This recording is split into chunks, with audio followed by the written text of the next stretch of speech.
Good afternoon, Bahamas. I'm Motivational Knowles with your ZNS News headlines at 4 p.m. Former Governor General Sir Orville A. Turnquest and Arthur D. Hanna are now members of the Order of the Nation following an investiture ceremony at Government House this morning. Prime Minister Dr. Honorable Hubert Minnis noted that in honoring those who served with distinction, Bahamas offers current and future generations fine examples of national and community service. Family, friends, tourism officials, and members of the cultural arena turned out in droves to reflect on the life and legacy of cultural icon and playwright James Catlin at Christ Church Cathedral today. James Catlin was remembered by his close friends as a man who was born, bred, and dead a proud Bahamian. Full details of the memorial in the Bahamas tonight. It's not a complaint, but Reverend Dr. Philip Browning says many feel as though he was overlooked and not given the recognition he deserves, writing the National Pledge of Allegiance. Recently, there was much controversy surrounding the naming of national heroes. Browning's contribution to national development goes beyond writing the pledge. He also wrote the national song, God Bless Our Sunny Clime. And the Summer Thunder Series wrapped up last night with a hotly contested affair between the Bahamas All-Stars and the Grand Canyon University Antelopes. More in the game and an interview with a former NBA player turned coach in tonight's newscast. And that's a look at what's making headlines at this hour. For ZNS News, I'm Motivational Knowles.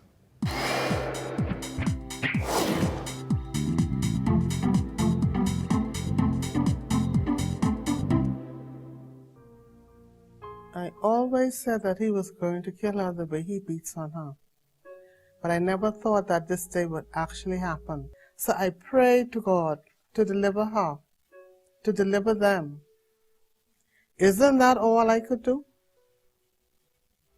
What would you have done? Let's talk. Call the Bahamas Crisis Center's free 24-hour hotline at 328-0922. Sometimes a conversation can change a life. When a hurricane watch or warning has been issued, it's extremely important to be prepared and know just what to do. Stay informed about the storm's path by listening to the radio or television for hurricane progress reports. Check emergency food and household supplies. Be sure you have extra batteries for your flashlights and radios. Bring in outdoor things like lawn furniture and garden tools. Anchor objects that cannot be brought inside. Secure buildings by closing and boarding up windows. Remove outside antennas and satellite dishes. Turn refrigerators and freezers to the coldest settings. Open only when absolutely necessary and close quickly. Purchase ice and store it in an ice chest. Keep drinking water in clean jugs and bottles. Clean your bathtub with bleach and fill it with water for washing and flushing, not for drinking, making sure to keep the bathroom door closed so small children cannot access the filled tub. Do not go out to videotape or take photos of the storm. Stay inside and take those pictures from where it's safe and dry. There's no harm in being overly cautious where a hurricane is concerned. It is truly better to be safe than sorry. This public service announcement has been brought to you by the Broadcasting Corporation of the Bahamas in conjunction with the National Emergency Management Agency.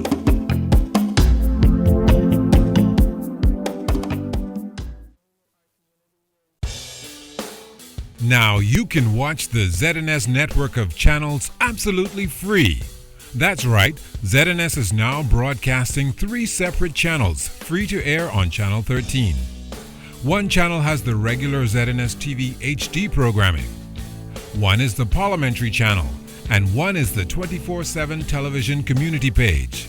These channels may be accessed simply by attaching either a rabbit ears antenna or an indoor amplified antenna to the RF input connector on the back of your digital television or flat screen TV. Once the antenna is connected, select TV mode and choose Auto Scan, and your TV will automatically pick up Channel 13 at no charge.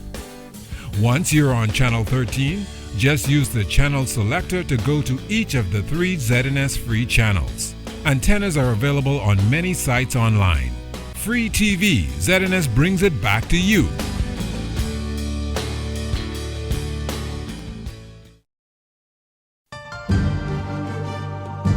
What you see and hear on this television station is governed by IRCA's Code of Practice for Content Regulation.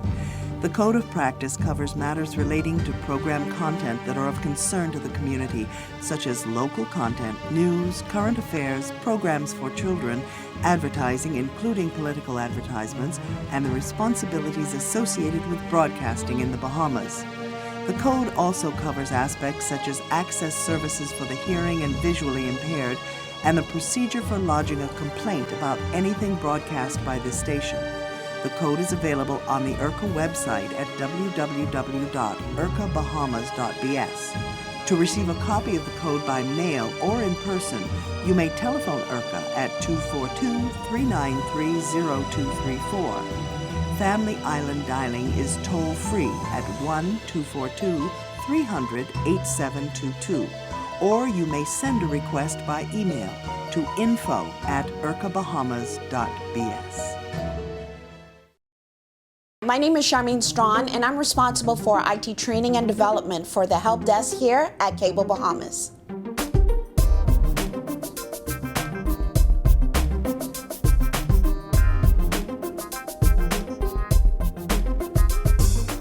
The most rewarding part of my job is actually being able to walk out on that floor and being able to listen to the new staff as they talk to our customers. Some of these staff started off with absolutely no technical knowledge, and when we actually sit and listen to them as they hold the hands of our customers and help them out with issues that they may have called with, it's the most rewarding part for me. It gives me that warming feeling to know that, hey, that's my student. I would encourage any woman or even young lady to join into ICT because this is technology. This is our tomorrow today. This is the one sure job function that you know will be with us for the next 20, 40 years. Get involved in technology because this is the one thing you're sure will take you into tomorrow.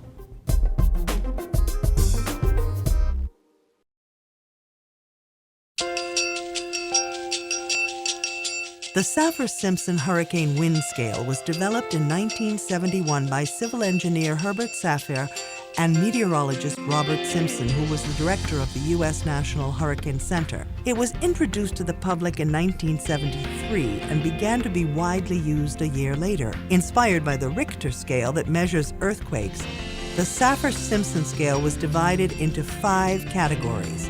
Originally, the Saffir-Simpson scale also included predicted barometric pressures associated with the various wind speeds, as well as the relative kinds of damage that could be anticipated. However, because those predictions were found to be very inaccurate, just a few years ago the warning system was changed to include only the wind speeds, which were also adjusted upwards in the higher categories. A Category 1 hurricane has wind speeds between 74 and 95 miles per hour. A Category 2, 96 to 110 miles per hour. A Cat 3, 111 to 129 miles per hour. A Cat 4, 130 to 156 miles per hour. And a Category 5 hurricane will have winds from 157 miles per hour and up. This public service announcement has been brought to you by the Broadcasting Corporation of the Bahamas in conjunction with the National Emergency Agency.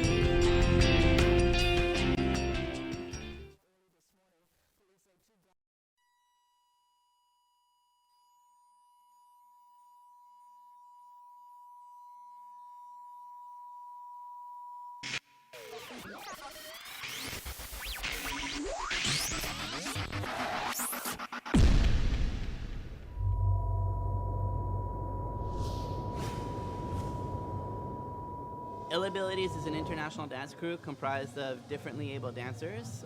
We're 5 unique dancers that come from Canada, USA, Holland, Chile, and now one of the dancers from USA currently lives in Tokyo, Japan.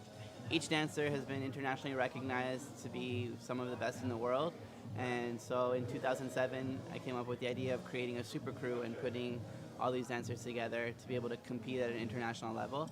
And we've noticed that when we perform, we started inspiring our audiences, and so we decided to come together and show motivational entertainment performances and do theater performances to be able to share our story and promote the message, no excuses, no limits. Return to the Mac, get up what it is, what it does, what it is, what it isn't. Looking for a better way to get up out of bed instead of getting on the internet and checking a new Shenique. First shot, good strut walking, little bit of humble. Never let go of your dreams and never let go of the things you really wanted to do. Even though people say you might not be able to do it, or you might not even reach that goal. I experienced that in my own life, and now I prove them wrong. And it just shows that if you have dedication and if you just work hard for it, anything is possible, and anything what you want to do, you'll reach it. Just take time and just take a lot of dedication, but after hard work, you will get there. Just never give up. This is the moment, tonight is the night. We'll fight till it's over, so we put our hands up like the ceiling can't hold us. Like the ceiling can't hold us. Money.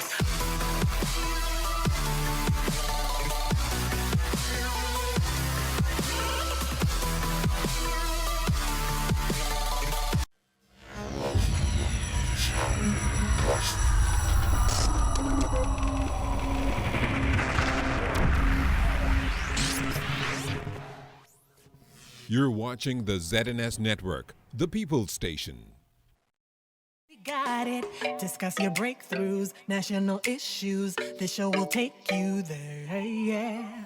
Taking it step by step, living your best life yet, getting stronger and living longer. Let's figure out the questions for ya. I need a little conversation. You need a little conversation. When you need a little inspiration, tune into the conversation. Hi, everybody. Welcome to the conversation. It's a brand new day here, brand new show here on the conversation, and it's a terrific Thursday. I hope you like that alliteration and it's just not too simple for you. Ali's gonna wait till we on air to adjust our mic. No, and these mics are super sensitive in studio, so that's what you hear if you hear anything. By the way, welcome to the show. It's really good to have you all tuned in. I see you Facebook people already. Andreen and Portia, big hello to both of you, and everybody else who's watching. Say hello also to the YouTube audience. We have a fantastic YouTube audience who loves to chime in, and so we are streaming live on a whole number of platforms, and so it's really good to have you all tuned in. Before we get started though, I want to just kind of alert some people in the central and southern Bahamas of what's going on with the TV signal in your area. The Broadcasting Corporation of the Bahamas wishes to advise the television viewing public in Bimini, the southern and central Bahama Islands, that due to satellite uplink damage, they are unable to receive ZNS TV 13 via Cable Bahamas at this time. Persons with internet access are able to download the ZNS app to view TV 13 channel 211 via the internet live stream, or they can receive ZNS News via Radio Bahamas for important information at this time. Be advised that management is working to rectify this matter to resume television programming expeditiously and apologizes to those areas for the inconvenience caused. Okay, so everybody who is in Bimini and the central and southern Bahamas, here's what you do: go to the Facebook page, which is znsnews.com official Facebook page, or Shenique Miller The Conversation official Facebook page, or go to the YouTube channel. That's ZNS Network Bahamas or ZNS Network. You will see the ZNS logo show up, and listen, the YouTube link has been lit for a few days now, and it's fantastic. So we like your voice is heard and your opinions on any one of these platforms. Okay, of course we are also broadcasting live on 1540 AM, 104.5 FM, and also 810 AM in Grand Bahama, and they cover the entire Bahamas and elsewhere, so you're good. Okay, so welcome to the conversation. It's wonderful to have you all tuned in today. Today is a special edition of Hot Topics. So much is going on, we couldn't leave it for next week. And next week I have a special guest, so I decided let me just pull this panel together today to just be ahead of what's happening, or at least try and stay current with what's going on in the country. And so much is going on, okay? And so we are, once again, don't forget, we are live on YouTube, ZNS Network, live on Facebook, znsnews.com official Facebook page, and of course, television and radio, so covered. So a big hello to everybody. Hello, Lewis. Hello, Lorraine. Good. Share the video. Let's get in. Today is a Hot Topics Thursday. So much is happening. I mean, from Bahamas Air issues to what's going on in Grand Bahama with the sale of the hotel. Some people are saying, wait a minute, hold on. What approval the government got for this to deposit this 10 million and then 65 million? And they're like, how is this going to play out? How is this going to work out? Government, answer this. Then the BPL saga that it's almost like a reality show that's playing out just in front of us. I mean, the BPL saga has gone from tit for tat in the media to who putting security systems in their homes, and that should have come out of their own, but just a lot of stuff. Makeup, can you imagine? Makeup came up in this argument. Yes, makeup came up in this argument. Also, the Prime Minister is getting hits for comments he made about the fact that it cannot be allowed for shanty towns to continue existing in this country. One group said, listen, hey, you cannot not allow it because it's insensitive and it's inhumane, it's a whole lot of things. Also, you're attacking people's human rights if you kind of just go and demolish their homes, and so a whole lot's happening in the country. So we could not wait till Monday. Had to kind of reconvene the panel one more time for the week and get to the stories and issues that have grabbed your attention and that have you talking. I hope people ain't seeing you talking about the fat matter though. The fat, Ali, I think they're over that, eh? Yeah, they should have let it go by now. I don't know if they let it go because I'll tell you my special guest on Monday is Dr. Dwayne Sands. Oh, wow. So it comes back up again. It comes back up again, and he's putting himself out there, and so we'll see exactly what's allow up. Him to defend himself. Defend himself and see what it is. He got hit week. this week. He got hit heavy. I mean, heavy. Levin, I don't know. I saw you had a post about the whole fat thing. One or two. One or two, yes. One or two. You relish that greatly, I'm sure. But the women are saying, listen, don't call us fat. You're all with these bunch of bare belly all over the place looking so sloppy. I can see that. Looking so sloppy. I can see that. Yes. I can see that. So but equally, they want equality. But there goes equality. I mean, talk about your bare belly. Absolutely. I can see that I am obese. Hi, my name is Levin Miller, and I happen to be obese. Now, what I want to talk about is my belly hiding in my underwear, though? Or can you see your belt buckle? No, you were supposed to be the real, because you ain't supposed to be, you were not supposed to be on this level. See, I see them doing this little thing now where they got the waist of the pants and then there's like something going on that's below the waist of the pants. I'm saying that if we there, then maybe we want to, consider ourselves obese. I mean, obese isn't a bad word, though. It isn't a curse word. How obese ain't a bad word? It's obese for girls. Most Bahamians, most Bahamians are obese. If you ever see the little chart, the skinny people chart, I just call it, right? The BMI. There's absolutely, that thing says I should be 180 pounds. Yes, you should. What? Man, that is not the will of God for my life. For me to be 180 pounds? How tall are you? 5'9". Yeah, and why can't you be 180 pounds? Because, listen, how would I be able to convince people that I am nothing but man, meat, and talk if I was 180 pounds? Welcome to the conversation, Bush. I love that name. Hello. Bush and Brister. How are you? It's good to I'm wonderful. It's great to have you around the table. First time here at the conversation. Introduce yourself to us officially and tell us a little bit about who you are. Well, first of all, I felt like a celebrity coming in here. I sat in the green room. And Of course, but that's how we do it here at ZNS. Let me tell you how little Tropsy here, and we're a makeup artist, and please tell the makeup artist, I say, sweetie, the way we can treat you and what we can offer you, it can't compare to nowhere else you go. That's all I'm saying. Okay. Mm-hmm. Well, my name is Bush. I'm a pilot by profession. Right now, presently, I'm the director of training at Western Air.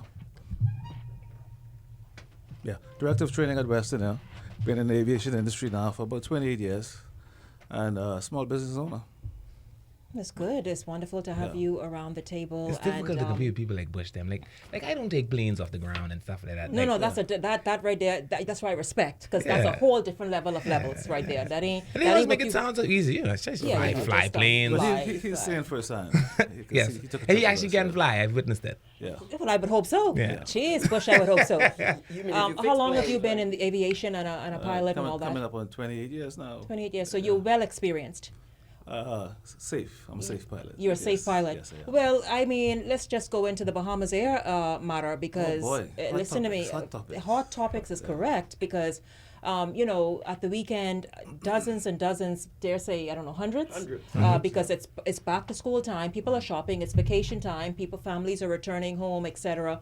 And here, Bahamas Air goes all weekend. Yeah, you know just what? major delays. As a matter of fact, I was a passenger last week Saturday in Miami.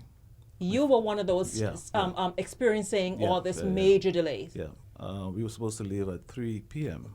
and upwards until 6:30 a.m. They were still not certain as to when we were going to get out. So luckily, the manager got me a ticket on American. So I came back on American like 8:40. Oh, so you were one of the lucky ones who returned on Sunday. I wasn't lucky because I was still in the airport now from the following day at 3 p.m. That's not lucky. Wait a minute. You were supposed to depart on that Saturday to return to Nassau. Yes. At 3 p.m. Sunday afternoon, you were still... No, at 9 a.m. 9 a.m. I left, yes. But I left persons there who were there before me, actually.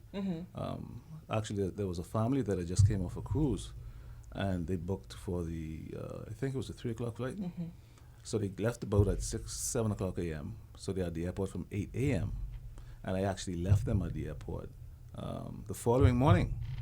And I left at about 8:40. So it was horrible. Bahamas Air botched that on many levels. Let's just start though with your area of expertise. What mechanical issues? All right. Well, first of all, I'll give Bahamas Air some credit. For a while, they were doing pretty good. All right. For a while, they were doing pretty good. But these things happen. Airplanes break down. But I don't think in any airline, one airplane being out of service should should stop the entire operation. Delays up to 16 hours. That is just that's unacceptable, And in some cases it's inhumane because if you've traveled to Miami, TSA closes at 10:30. So which means once you're behind the check-in area, you have to remain there because if you go out after 10:30, you cannot get back in. Okay, so now you have a problem now with persons. So people were stuck in that area. Yeah. And we all know what happened in that area beyond the security. Exactly. Those food vendors closed at a certain time. And they're not really much food vendors and it's not much. there. That's another thing. Oh, dear. Yeah, so the problem now that you face is you have persons traveling with kids, okay? There are about maybe 4 or 5 babies, all right? And at about 2 a.m., one of the ladies starts to complain that, her child, she has no more milk for a child, and not only that, people were hungry. So there were no provisions to get food in the back there. Yeah, because I understand some people weren't even given vouchers to eat. Well, I got a voucher, a $12 voucher, which I could go. What I could buy? I got a chip and a soda. No, I mean, $12 really, it doesn't go a long way. I mean, that's the voucher. Go ahead, Ali. Yes, of course. Do you saying that they were still checking in people? I mean, many people to be everybody was checked in before they found. But everybody cleared security because remember now, TSA leaves at a certain time. So once they leave, which I think is 10:30, they said, once TSA leaves, you cannot leave the secured area. So you all couldn't even go back out. Yeah, you can go back out. That was only one flight though. That was stuck. No, that was about. As a matter of fact, when I was there, the flight that was supposed to leave at 12, I think, left at about 2 a.m., somewhere around there. So you still had persons for the 3 o'clock flight, 5 something, and 8 o'clock, which would have been the last flight. But was there just one aircraft that was making all these runs? How many aircraft was responsible for this whole just weekend of chaos? I don't know the internal workings or which aircraft they had planned to do which flights, but usually in the summertime they use the 737, right? Right. And I think it was one 737 that was broken down in Fort Lauderdale. This is what they were telling us. Okay. But in any event, one airplane, like I was saying, should not hamper an operation that extreme. And and Ali and Levan, what's interesting is that Bahamas Air just expanded its route. We have the executive chairman saying, listen, Bahamas Air needs additional aircraft in order to make it viable for the opportunities out there. Well, one of the opportunities it took, and obviously perhaps not sufficiently outfitted to perform, is the Houston route that it picked up recently. Wow. I mean, is Bahamas Air in any position to spread its wings? At this time, no. Bahamas Air is short on crews. They're short of pilots. But I mean, I thought the general thinking around the idea, Bush, was that For a long time, people had been saying that Bahamas Air kind of needed to expand its routes and But expand was that its Houston reach. route the best thing? Is that a profitable I don't know. route? I am advised. I have heard people say the Houston route sometimes go to Houston empty. But I am also advised that the way they do the Houston route may also be something that they may need to look at. I think Bush can help me with Well, this. see, with the problem that I have with the route that they're doing to Houston, I don't know how profitable it is now. Really and truly, I don't think it is that profitable. But nevertheless, what happens is that aircraft leaves, I think, about 4 o'clock, and it goes to Houston, and it stays in Houston. Right. All So that's now- one plane out of the lineup. now- It overnights in Houston. Yes, Right. overnights. Now that is just, I mean, it makes absolutely no sense because now you've taken 120 seats out of the rotation. Right. Until when? Until the next day. Until the Yeah. following morning. Yeah. And now, provided after 4 p.m., you still have, I think, probably maybe 2 Miami flights, 2 Fort Lauderdale flights, and on Orlando flight. So I don't know if that made good operational sense. Bahamas said they do want to expand. They should expand. They should but expand, Before yes. you expand, though, you need to take care of what you. I mean, Well, Well, let's like you try- said, there was a point though, Shenique, according to Bush's, because That everything was working out. Because let me tell you this, let me make this abundantly clear. Leave and don't fly Bahamas Air. Oh, why not? Oh, no, I no, think no. now I think, Hey, listen, with all respect to You do Bush, what you feel is necessary, and I can do what I feel is necessary. There's only 2 conditions upon which you will see me on a Bahamas Air flight. If I leave in red eye, because somehow they've managed to get that to a science. That 6 a.m. flight, Yeah, that 6 that a.m. is flight is leave every day. on time, Yes. even if the rapture come. They out here. But Now, I do, okay, sorry. the only other condition I would be on Bahamas Air is if I catch one of them campaign I caught about 3 years ago and they're just giving away the $99 ticket. Sign me up for it. I ready to go. Outside of that, I don't fool around with Bahamas Air. Full stop. Feel how you want.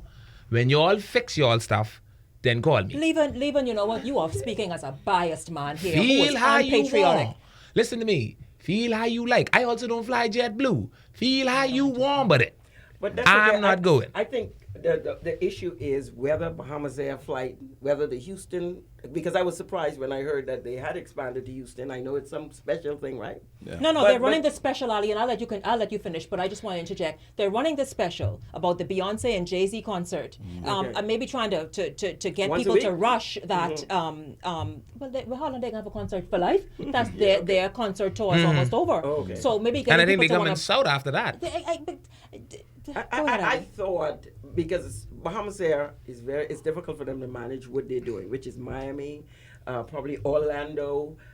Even when they had the Atlanta route, that was Are they not going to Orlando profitable. still? No, They yes, used of to a course. long Oh, time they- ago. But I'm saying stay within the parameters in which you can manage these flights. Right, but very how about clearly. picking up But routes? Houston, I thought, was a little Was out it of the way because we're who's talking going of- to Houston on a daily basis? on a daily basis. Who's I doing mean, that? people But- go but to again- Atlanta much more if they had picked up the Atlanta But how route. about the Caribbean routes? I think that are highly trafficked.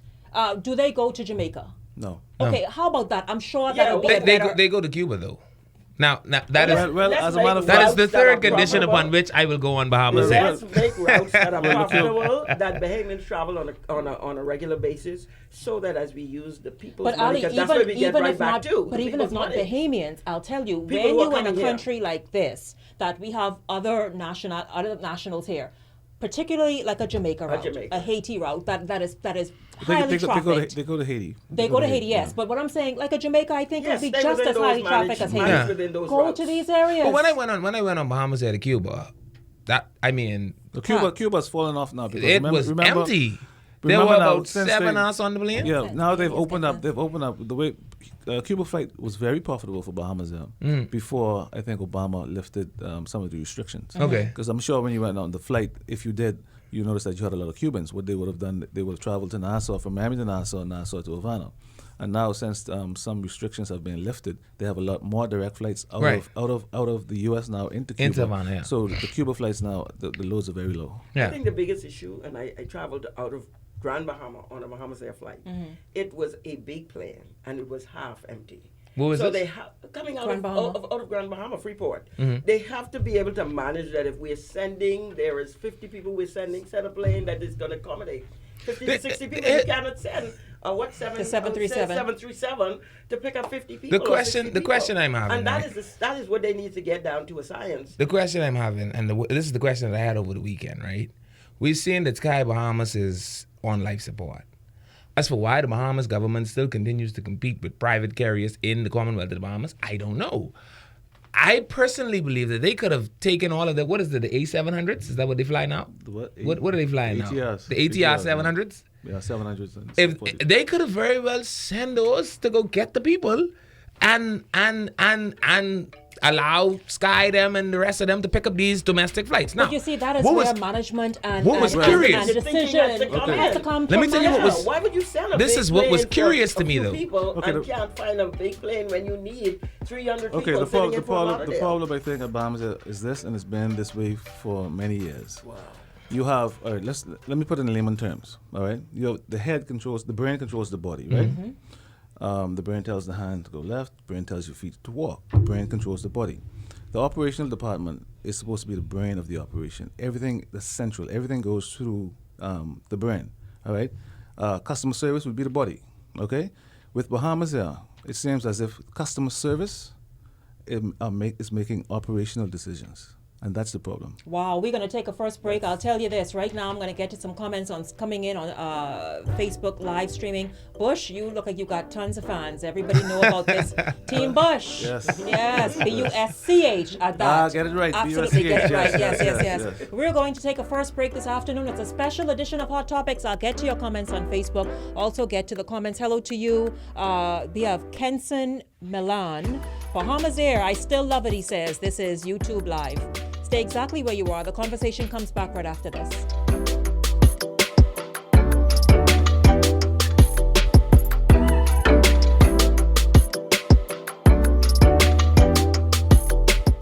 G&M Appliances on Robinson Road has all your air conditioning needs this summer, like the Comfort Star 9000 and 12,000 BTU 13 SEER for just $399. Or how about the Comfort Star 18,000 BTU just $599? Or how about the Comfort Star 24,000 or 36,000 at the lowest prices possible?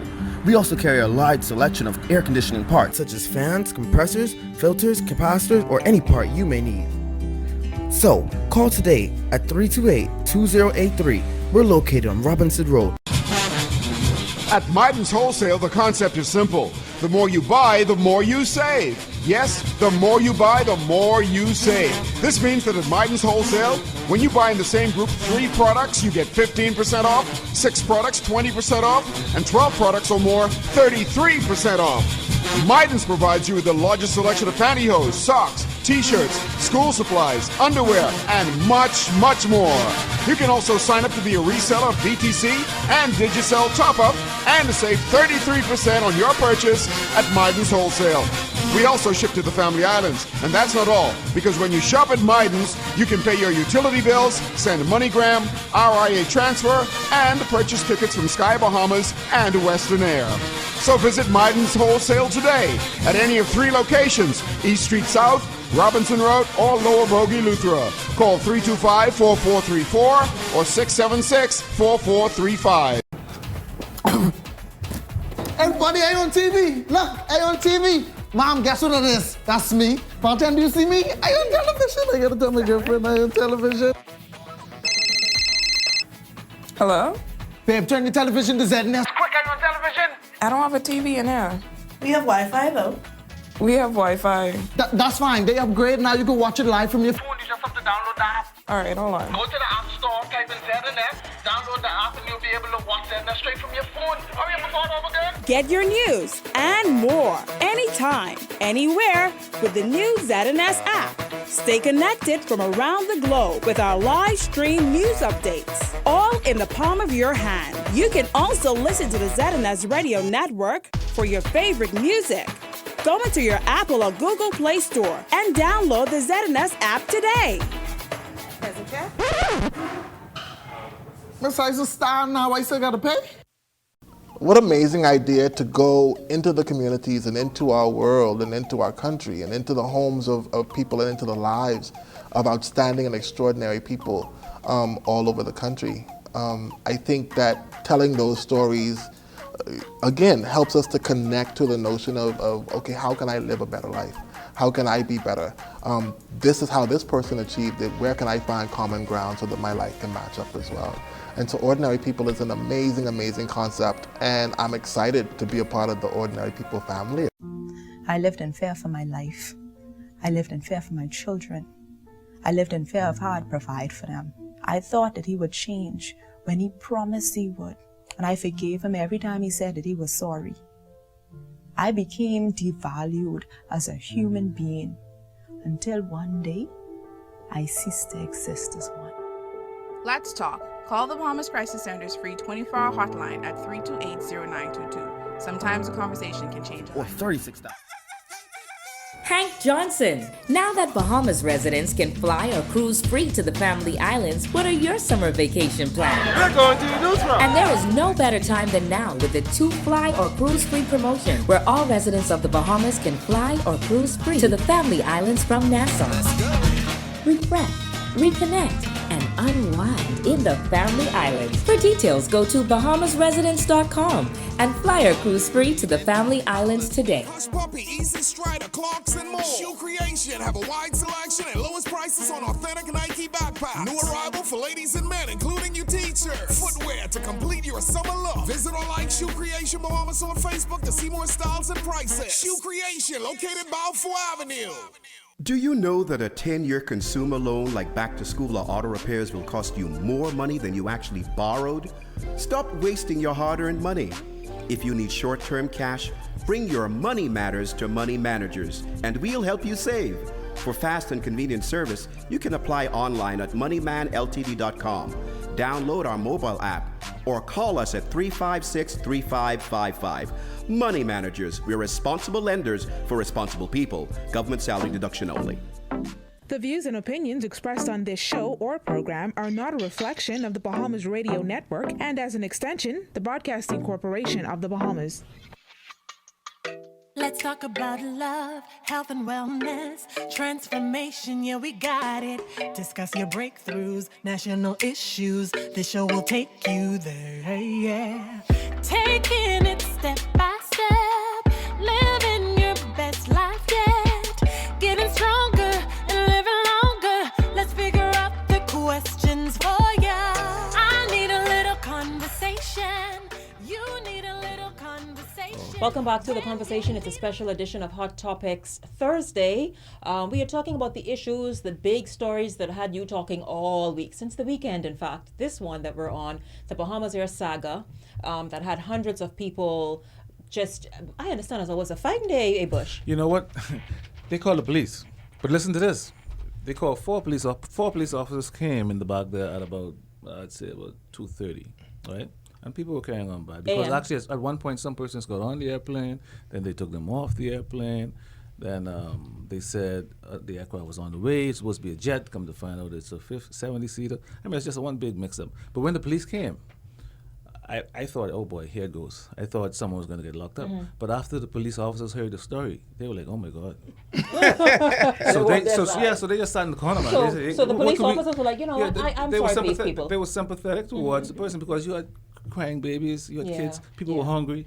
I mean, it's just totally ridiculous. And so what did people do? The sad part about it, right, is that the frontline staff, the ticket agents, the flight attendants, for the most part, have to endure and deal with these people. You know, the persons who make these decisions, they're home asleep. Yeah. They're home asleep, and that's the sad part about it. And they tried. The lady in Miami, man, hats off to her. She was very pleasant. She didn't show any kind of aggravation. You could tell she was stressed, but she still dealt with it like a professional, and she made everybody feel. Could you tell us about the compensation, though? Because that was laughable. What? About the $100 voucher to go towards your next Bahamas Air ticket. Yeah, they gave you. I got a $100 voucher to go towards the next ticket, I guess. And a $12. You give me a $100 voucher, you and your mommy can fly on that. Because I'm not flying on Bahamas Air, first of all. And I don't know what y'all give me this $100 voucher for, because that's an insult to me after 16 hours of living here like I in a shanty town, right? Y'all delay me for 16 hours. Forget I have a whole real life. You with real people that care about me and love me somewhere that I die in to get to. What this $100? What this $100 voucher for? Ali, it happens, but $12 for food and over 16 hours and $100. The very least, at the very least. I am thinking that they could have engaged some of the other airlines. I mean, Western Airline has planes that are big enough to accommodate whether 60 or 70 people, right? Listen to me. They could have engaged them to help with this rather than people having to wait for 16 hours. 16 hours is a long wait. If I heard Bush correctly, Bush said that he met a family that was there from 8 o'clock that morning. Which means when he left at 9:30 the next morning, that family was still there. Yeah. Man, come on, listen. You could have At least, got somebody as involved. much as I think JetBlue should go into selling bottle tops or something, at least when they delayed me for 16 hours, they gave me a round trip ticket and compensated me with one of those little Visa cards. See, and that is the thing that where Bahamas Air, Even Bush, and Leavin and Ali could have come out of this shining. Shining. Yeah. Yes, I You don't give nobody $100 toward And you know why the they future do it? travel. It is this typical Bahamian business syndrome that they can come back. But They mad, don't worry. It appears the management might not have been involved because they could have gotten food in the terminal for the people. You think? No, I mean, if because the management not after a wasn't certain involved. time. Once, But once what does the management of Bahamas Air have to do with that part of the airport No, that shuts down at 10 o'clock? No. I'm saying No, the the- fact the- that the they know employees- they have customers sitting Yeah, in what- the what she's airport saying- what she's without saying- food, they could have already arranged for some level of catering to come They to the could have airport arranged it. and They feed could the have, but they people because didn't. you can't buy food at There- 10 something. there again is So leadership. they could have had somebody says,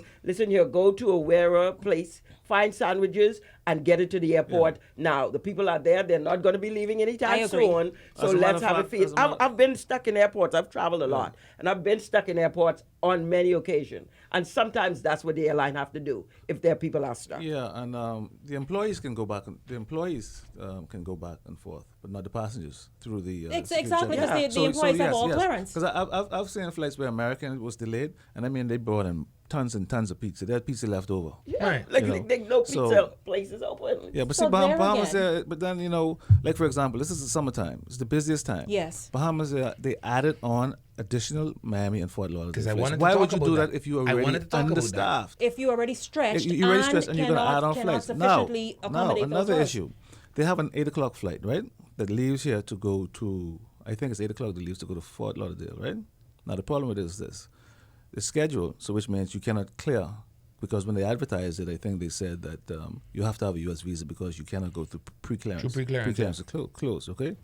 Now, somebody should have been thinking somewhere, okay, if we're going to go to Miami, I don't know if any of you have ever tried to clear in Miami or New York, or you have everybody, all the other airlines clear at the same Yeah. time. Thousands Now, of I don't people know would if they try. did their homework to see, okay, which other airlines will be coming at the same time, blah, blah, blah. I don't know. The reason why I say that is this. If Bahamas Air gets there after Norwegian Airlines, which they usually do, Norwegian Airlines brings in about 300 persons, okay? There's one bus, okay? So now when Bahamas Air lands, Norwegian lands just before you, so the bus goes to Norwegian first.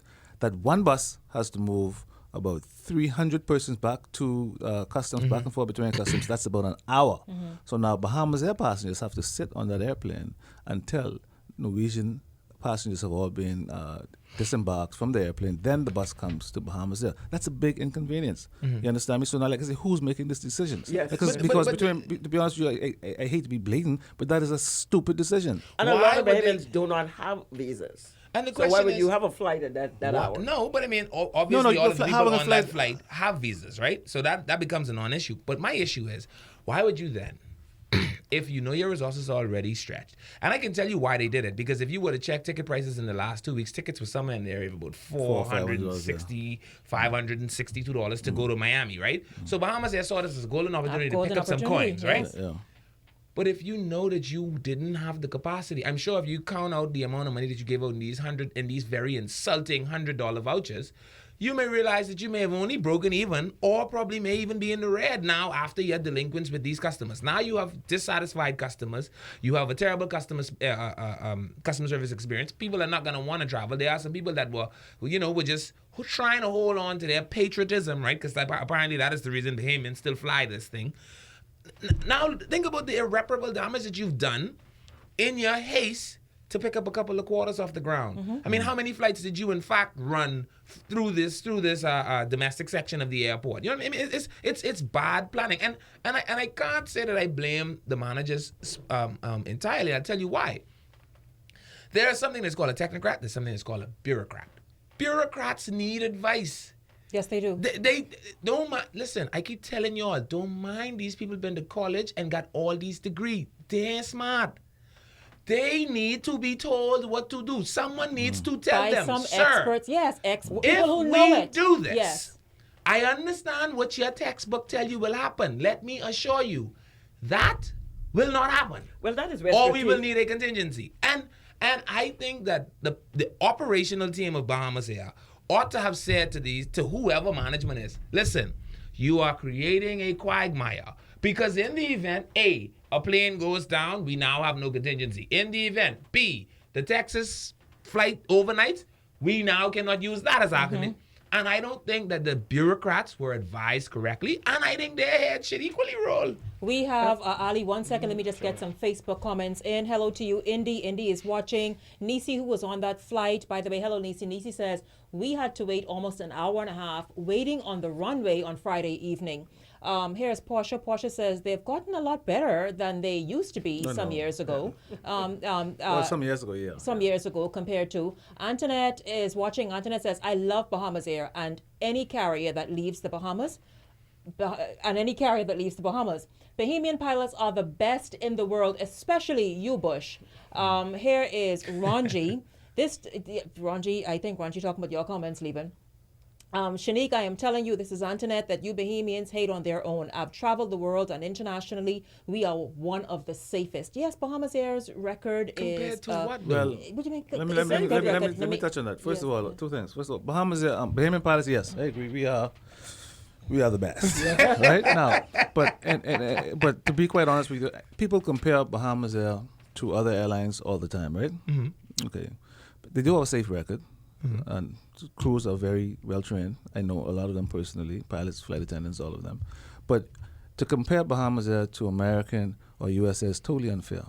If I drive a car, right, and I drive 15 minutes a day, okay, and you drive 23 hours a day, what are the chances of you catching a flat? Will you catch a flat more than me? Will you break down more than I would? Okay, these other carriers have, Bahamas, they have 16 to 17 destinations. They have maybe 25, 30 flights a day, flying in basically, good weather. If you compare them to American or Southwest, who are flying thousands of flights a day into extreme weather conditions, it's not a good comparison. I'm not saying that we don't have the best pilots. I agree that we do, but we still need to look at it in perspective and be fair across the board. You know what I mean? So we got to take that into consideration. Continuing with the Facebook comments, Indy agrees. She says Bahamian pilots are the best. Team Bush. Deborah says Bahamas Air is always my first choice. They will be late, but they will get you there. And the past 3 years, they have improved. Here is also... we have Nisi. Of course, she talked about the fact that they were on the runway for an hour and a half on Friday evening. Now to... That's probably not Bahamas' fault. No. Probably air traffic controller. But now, anything happened, I can blame Bahamas anyway after that point. Well, of course, especially that. Yeah. So here is YouTube Live. So we have Shay watching. Shay says, while I support all things Bahamian, I too remember since 2001 the exact being late and poor staff experiences. And since that time, flying Bahamas Air will be my very last choice to fly. So she says she is also not a fan of flying Bahamas Air. We have Redakai Master says, I went to Orlando on Friday afternoon and had no problem. So here's somebody on Bahamas Air said they were good. Hello to you, Tay Tay. Tay says, I flew on JetBlue almost all my life. No delays, no issues.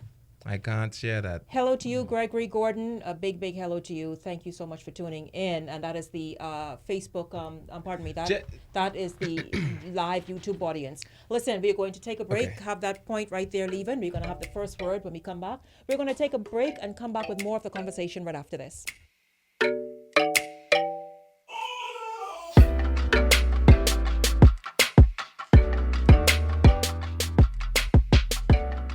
Are you having trouble? Everybody, I on TV. Look, I on TV. Mom, guess what it is? That's me. Bartender, do you see me? I on television. I gotta tell my girlfriend I on television. Hello? Babe, turn your television to ZNS. Quick, I'm on television. I don't have a TV in here. We have Wi-Fi though. We have Wi-Fi. That's fine. They upgrade now. You can watch it live from your phone. You just have to download the app. All right, hold on. Go to the App Store, type in ZNS, download the app, and you'll be able to watch ZNS straight from your phone. Hurry up and start over again. Get your news and more anytime, anywhere with the new ZNS app. Stay connected from around the globe with our live stream news updates, all in the palm of your hand. You can also listen to the ZNS Radio Network for your favorite music. Go into your Apple or Google Play Store and download the ZNS app today. Besides the star now, I still gotta pay? The Ministry of Health and the Department of Public Health wishes to advise the public of an increase in conjunctivitis, also known as pink eye, which involves inflammation of the eye. Over the past few years, there seemed to have been an increase in cases during the months of May through July. The last outbreak of conjunctivitis occurred in the Bahamas in 2003. Conjunctivitis can be caused by a bacteria, virus, or chemical irritation.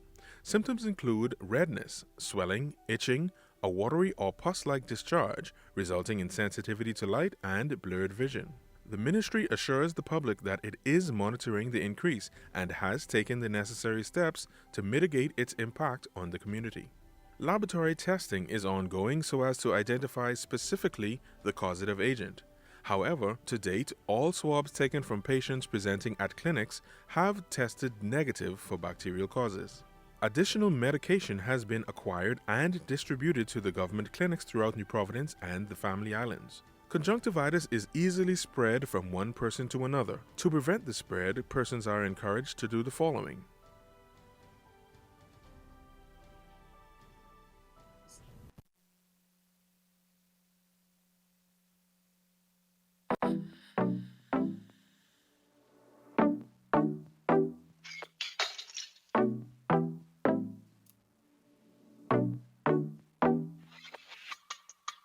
Let's talk about love, health and wellness, transformation, yeah, we got it.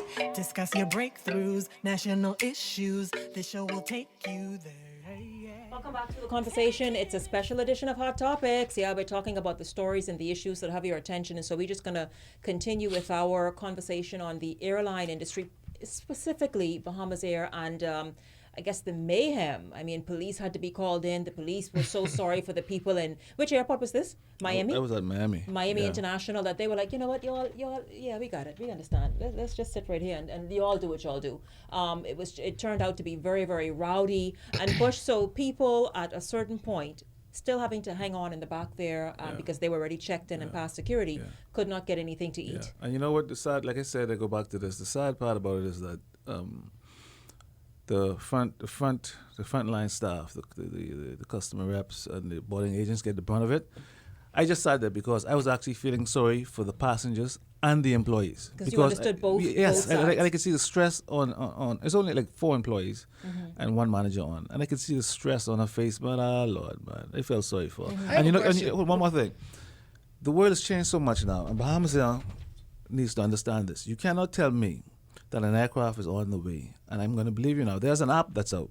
It's been out for a while called FlightAware. Okay, you can go on FlightAware, and you can plug in any flight number or destination. You can say Miami to Miami. Sorry, Nassau to Miami. And I can go on the FlightAware, and they'll tell me all the airplanes that are in the air. So wait a minute, Bush, no, they were telling you all, Listen, that old line? I'm going to get to that. They're telling you, oh yeah, we have a jet on the way. So okay, you have a jet on the way. Okay, so we sat down, we put on FlightAware. Well, I see here you have a 50-seater on the way. For true?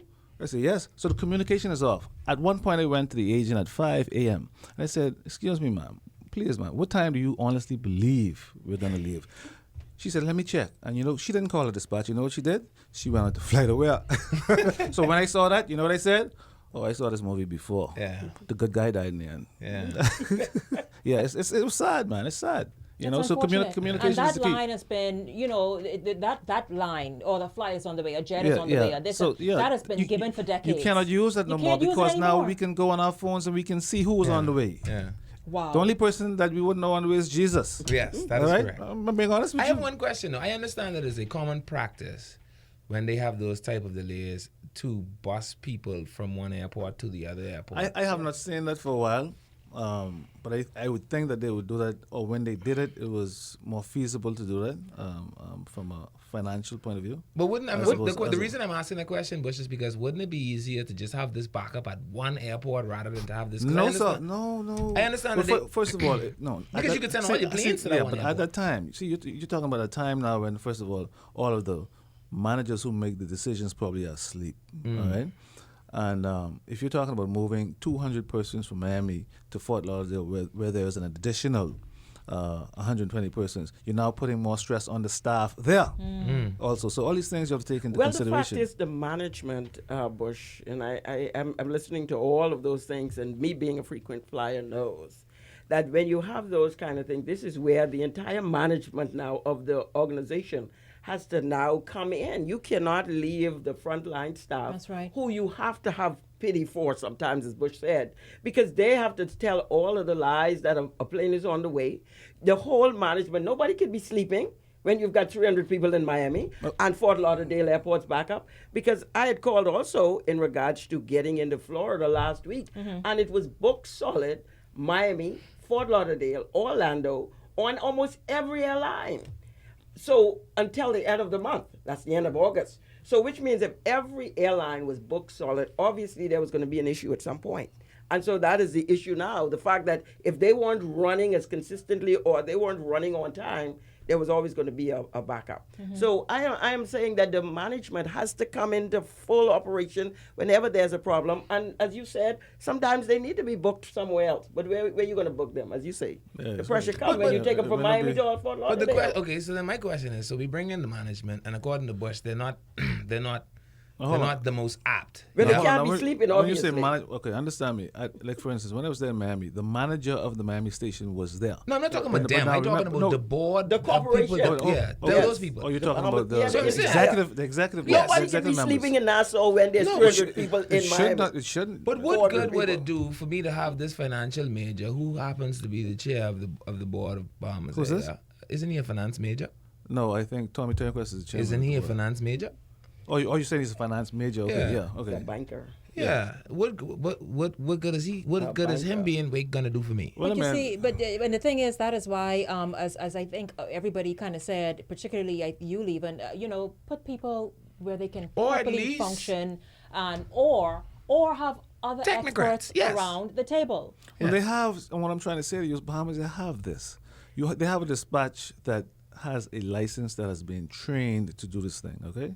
But if you don't have them functioning in their capacity and you have other persons making calls for them, then you will have this domino effect.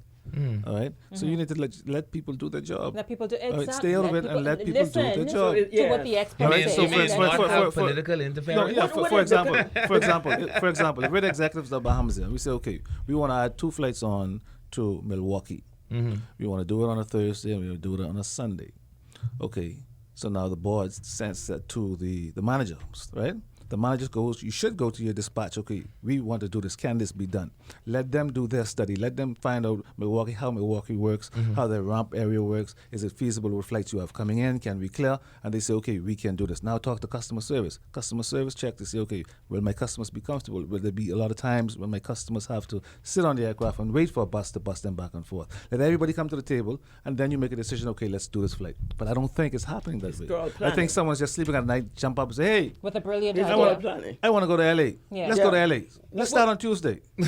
Why did you say they couldn't send the ATRs for the people in Miami again? They did, but remember now, these flights are booked because of the season. Most of their flights now are booked for the 120-seater, which is the jet. Right. So if the jet breaks down, you'll need 3 ATRs. Well, if you have 150-seater, 170-seater, it takes 120. Okay. Let's carry 120. But now remember now, they short of pilots, they short of staff. Okay, so all these things you have to look at. In this position. So when we are right on 5 o'clock. Here is the YouTube audience. Charmante Charles says, my sister flew last week. They were also delayed. Plus, she lost her bags. Tate says, even though I support Bahamian activity, Bahamas Air will not be my first resort due to experience. Great delays and loss of luggage as well. Listen, stay exactly where you are. This is The Conversation. When we come back, we're shifting gears. What is going on at BPL? Like, what this little petty, playground thing about? No, but you do this and no, you do that. And stay exactly where you are. We're going to take a break and go to the news and come back with more of The Conversation after the news update.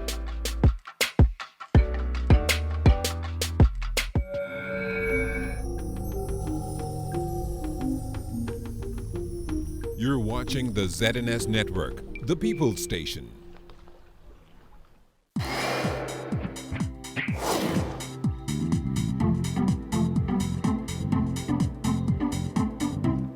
Good afternoon, Bahamas. I'm Amajal Knowles with your ZNS News headlines at 5 p.m. The Minister of National Security, the Honorable Marvin Dames, headed a delegation on a tour of the new $6.2 million fire station in Grand Bahama yesterday. Construction wrapped up in 2016 with furniture delivered 2 weeks ago. Now, Mr. Dames says the fire station is nearing the finish line and will be commissioned soon. North Andros and the Barry Islands Member of Parliament Carlton Bowleg says North Andros is on the move as road repairs are progressing as expected, adding that the road in South Mastic Point is being paved and pipes are expected to be laid in Nicholstown. Bowleg says he is optimistic about the growth on the island. And for some people, when choosing a career, money is an important factor, but for others, love and passion drives them. That seems to be the case for recent winners of scholarships to attend the University of the Bahamas. For several of these high school graduates, they want to be teachers, and for many, it's their passion that drives them. Find out more on these students in tonight's newscast. And let's look at what's making headlines at this hour. For ZNS News, I'm Amajal Knowles.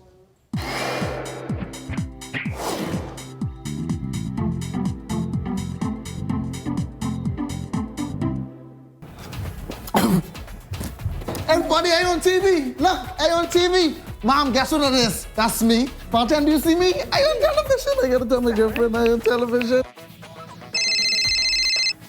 Hello? Babe, turn your television to ZNS. Quick, I'm on television. I don't have a TV in here. We have Wi-Fi though. We have Wi-Fi.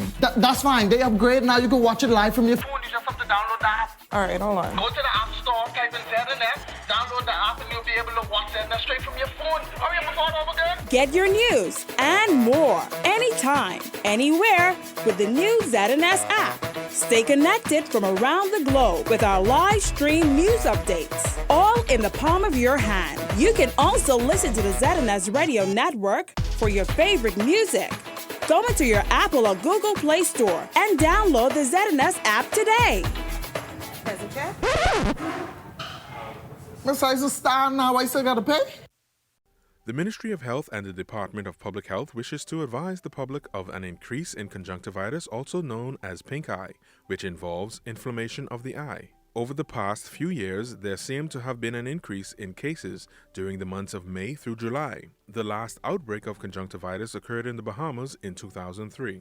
Conjunctivitis can be caused by a bacteria, virus, or chemical irritation. Symptoms include redness, swelling, itching, a watery or pus-like discharge resulting in sensitivity to light and blurred vision. The ministry assures the public that it is monitoring the increase and has taken the necessary steps to mitigate its impact on the community. Laboratory testing is ongoing so as to identify specifically the causative agent. However, to date, all swabs taken from patients presenting at clinics have tested negative for bacterial causes. Additional medication has been acquired and distributed to the government clinics throughout New Providence and the Family Islands. Conjunctivitis is easily spread from one person to another. To prevent the spread, persons are encouraged to do the following.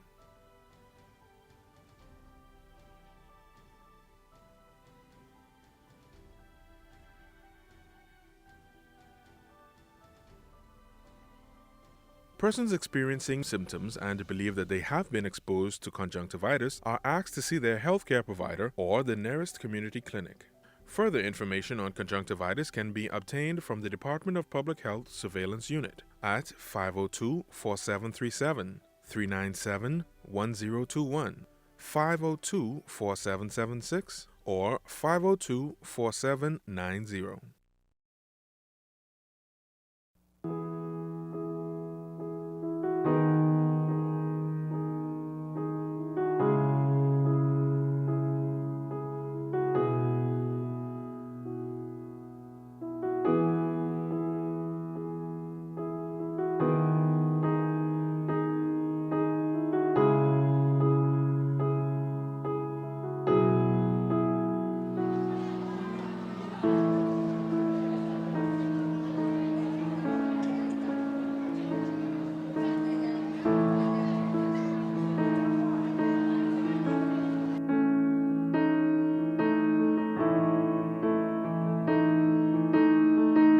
This message has been brought to you by the School Attendance Unit of the Special Services Section, Ministry of Education, in conjunction with the Broadcasting Corporation of the Bahamas.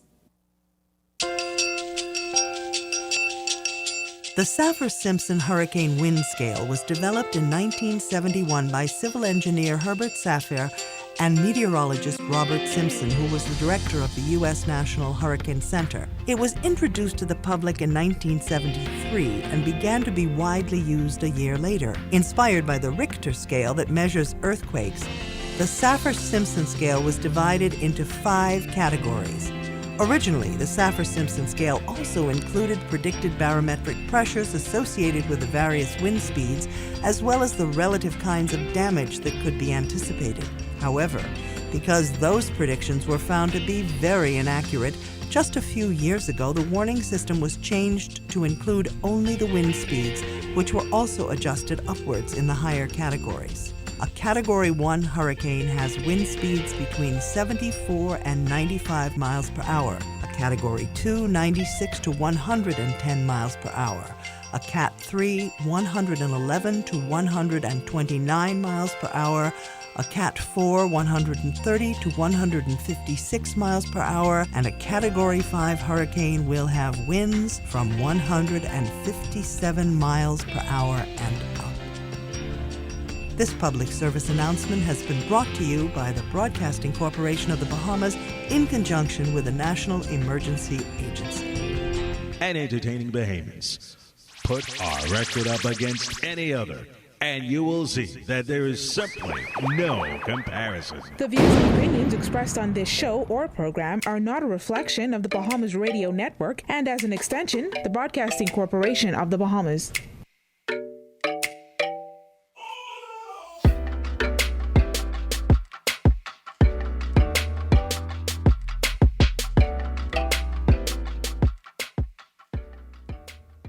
Hi, everybody. Welcome back to the conversation on this Thursday. We're talking about the biggest news story or news stories of the week.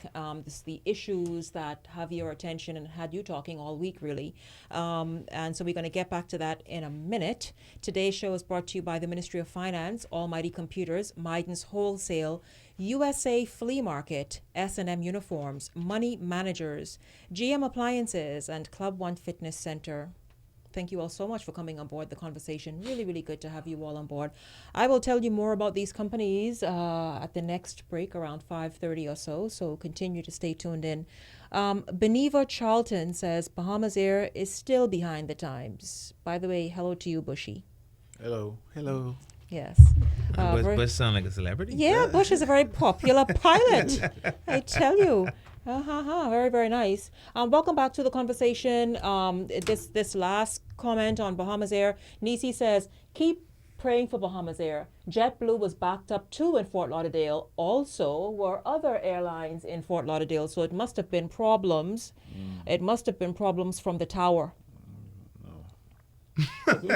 No rain. No tower problems, eh? No rain. Yeah. That's Listen. weather in Orlando, I think. So. Yeah. You know, guys, let's shift gears now to BPL and what's happening there. I mean, I don't know. I think in a Trump era, the world is kind of decide, let's just let it all hang out. You know, I don't know, Oh, that's it. I think that's what it is. I think I'll blame Trump for this because we know the row that's been happening all week, or maybe even a little over a week, in the media. Between at BPL, between the former executive chairman and the minister and the rest of it, and one day she says this, the next day he comes and trumps her and says more and says, listen, first of all, the Osborne talks about the fact that, you know, her and her team were undermined for the longest while. At some point, I think it was last week, some of the board resigned, and then the others were told, okay, you have to resign because nothing was getting on, according to the minister. Everybody had their issues and that is what was hampering the progress of the board and being able to make decisions and do things. Then it was revealed that, you know, she used, I guess, corporation's money or the company's money to put security at her home, install a security system at her home, and also used the company's money to pay for a makeup job that the makeup artist went to her home to perform these services. What do you all think is happening at BPL? least of which is just trying to keep the light on for the Bahamian people and drop the cost of electricity. Yes, that should have been the first situation. No, that's right? not the priority. That's not the priority. The priority of the board should have been, how do we keep the light on when there is 107-degree index temperatures in the country? Now there is a big old row. So obviously the light couldn't stay on because of the fact that there is a row and the board is obviously at a deadlock. But that's why we had those power outages and whatever going on, because the thing is, nobody was getting along. Nobody was able to speak to each other. It was just... You're wondering, though, those issues that are happening on the board, how does that affect the light staying on? You're talking about the bureaucrats, the technocrats, the people who actually keep the light on. What do you think? I mean, it's very difficult for me to understand why. Well, I have a question. I mean, Go ahead.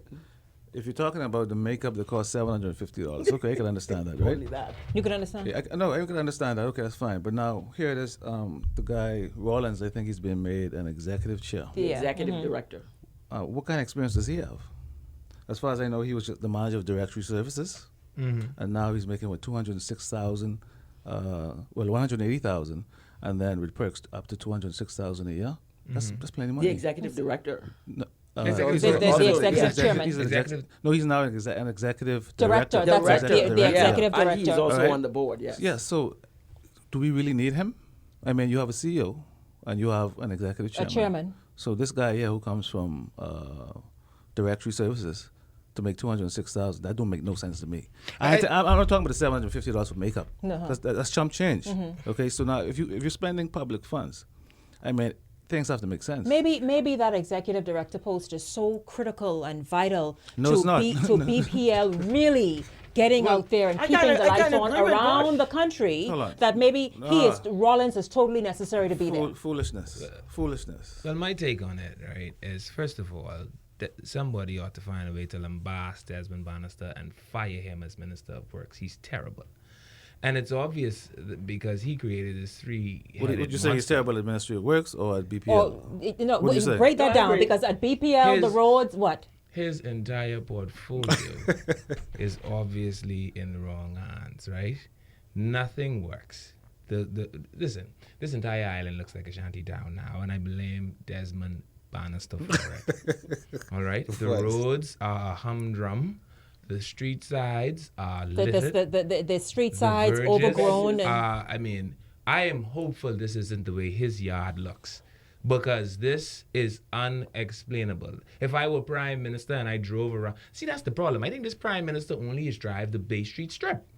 Because if I was the Prime Minister and I drove around this little town, I would fire my Minister of Works tonight, 9 o'clock. But let me tell you why I think that the Minister of Works should be asked to resign, because the Prime Minister said the other day... He should be fired. Don't ask him to resign. If the Prime Minister wants to launch an investigation into this BPL thing that's been back and forth, it means then the Minister acted without the Cabinet when he did whatever, whether to fire the whole board or take whatever action. Which means we don't need no investigation. No, I'm saying, that's what I'm saying. If the Prime Minister has to do an investigation, the Minister obviously made these decisions without the Cabinet. If so, then he should be asked to resign. You disagree. What you're saying? That is this Prime Minister doing exactly what it is Loretta Butler say he like to do, doing exactly what it is Rodney Munker say he like to do, doing exactly what it is, who else say he like to do it?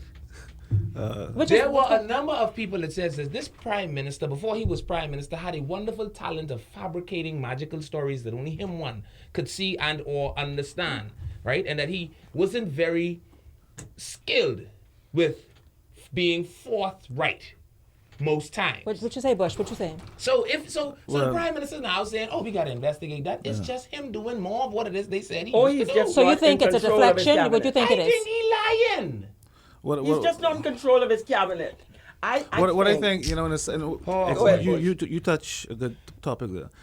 They complained about Mr. Christie not being in control of his Cabinet, but This one is totally. I think So we had what do you think? You think I it's think we're in certain the same people boat. that you think he's not in control of certain areas or certain ministers?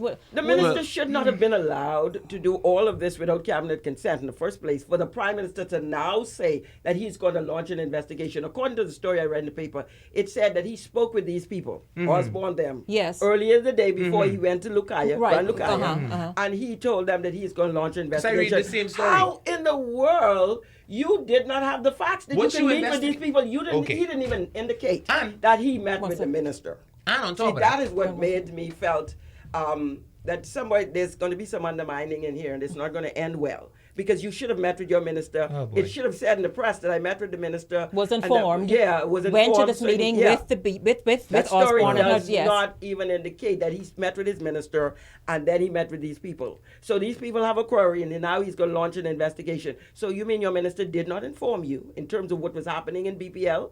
The Minister of Works, as he says, acted without cabinet consent and fired the whole board.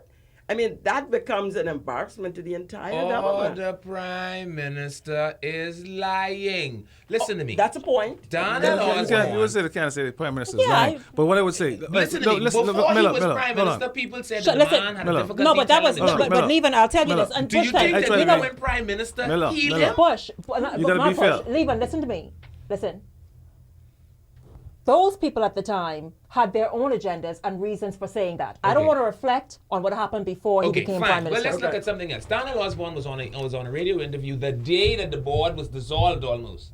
Well, let He's me. talking about how, we're working on power generation and giving the wonderful steps that they needed to take in order to have the power generation come into effect the way that they want. I mean, almost an hour I listened to her on the radio, and I said, boy, she really sound like, for the first time ever, as a Bahamian using BPL, I said, boy, you know something?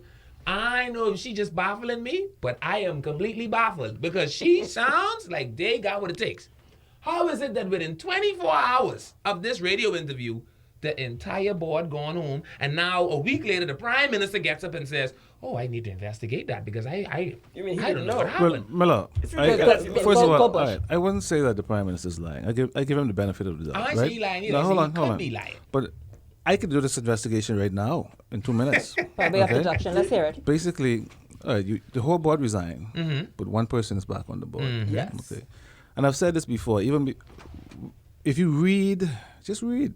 The only thing that's happening right now is you have someone or someone's on the board who is speaking directly to the minister, okay, and the minister is on their side, and they want to do A, and the board and the chairman wants to do B, but that's something that they need to resolve. The minister should not have gotten involved in that. 90 seconds and he's got But so you, I don't think that the minister admitted to his political interference because he said it was too much. It was just too much abuse taking place and issues that came to his attention that he had to step in and had to interfere. Issues that came to his attention by whom? I quite agree with Bush. There was somebody on the board who is somebody or obviously somebody's giving the minister exactly all of inside his information. take on what and, is and happening. on top of that, you have a CEO on the board of directors where he should not be. Okay, the board should meet and then give their directions to the CEO. The CEO should not sit on meetings with the board. If you're going to fire, no, he should not, because if you want to fire the CEO, he's going to be in on a meeting that you're going to fire him. Then he will have an you'll have an ex parte meeting. In most corporations, you do not have that. He should not be sitting on the board. He gets his directive from the board. Okay, because he can be fired, and if he's to be fired, it will be from the board. I guess. So if you're going to fire him, you're going to have him sitting here. What I don't understand is why. What is the job of the executive director, executive chairman, and CEO? And that sounds to me like even more heads butting that nothing gets done. Because why? This is an executive director, very powerful position. Here's an executive chairman, powerful position. And what is the other position we talked about? And the CEO. Yeah. 3 heads clashing. But you still what can be done? But you still have CEO and the CEO and the executive chairman. This executive director position, I don't know what this is or what this is supposed to do. What would be the duties of this person? What would be the duties of the executive director? I have no idea. Collect money, maybe. The CEO would be the same person to report to the minister. No, get paid. But handsomely. Very handsomely, which is here is, by the way, hello to you, Jay White Collins, watching from Alabama. Big hello to you. Also, and saying hello to you, Ali. Cornelia Moxie says, Miller, I agree with you. Andrew Brown, the minister can't fire the board. He doesn't have that power. Yes, sir. Meantime, Jay says, That is called delusional, or, like the man said, he's lying. Inga says, Leva and I agree with you. Loretta Butler Turner warned us. And so the thing is then, we will continue, obviously, to see, well, Osborne says she's no longer making statements to the media, any more public pronouncements. And so the Prime Minister, we will wait to see what this investigation... I think he's called a truce. We will, Well, he has called the truce. He has called the truce because he said this is getting dirty. We don't want this to... Well, I'll say this to you. After this investigation, this will define his leadership. And that's what I'm saying. We But need you to, just- we will this will await this the will outcome define. of So this investigation. So before I go and say that he's lying, I'm going to wait and see. What are we expecting to happen? Because the board has already been dissolved. So there's a new board. I got that. Okay, so we will investigate. Well, they might as well let Jacques Clouseau investigate this, because at the end of the day, when we finish with this investigation, then what? No, if if the cabinet was not informed, the Minister Bannister acted improperly to fire the board. Appoint a new board. And we have not heard whether... Bannister been in the parliament spilling stories, him and Adrian Gibson telling lies on Philip Davis. Let's go. Not lies, not... Okay. Take that back. They have... Let's move on. retract that. But they've been in the parliament and had to retract statements against Philip Davis. Let's go. Obviously, the Prime Minister is not going to fire this minister. Here's Jay. Jay says on Facebook Live, it is a bunch of political rhetoric. When someone needs to a clean cut or clean their yard, they go and do it. Tit for tat, pitter pat. I don't see how everybody ain't already dead for hunger. What does Donald Osborne do as a profession? That's the question I had asked. Well, I don't know, but I know Isn't she an accountant? She said their board was brought in because of because of expertise in the area of making BPL operational and function function effectively as it should. The bottom line is to see all this little stupidness up and down. People were still are experiencing power outages. People are still having issues with their power. The bills are still astronomical. So what is this investigation going to cure? I don't know what the hell it can do. That's my point. My point is, at the end of the day, if all the Prime Minister can do is launch an investigation so he can say, see, I had an investigation. Man, spare me. Listen, don't insult my intelligence on that level. But it would mean then he should ask the Minister of Works to resign because of the fact that the Minister would have acted improperly. Well, he should not have to resign as Minister of Works. Just remove the BPL portfolio.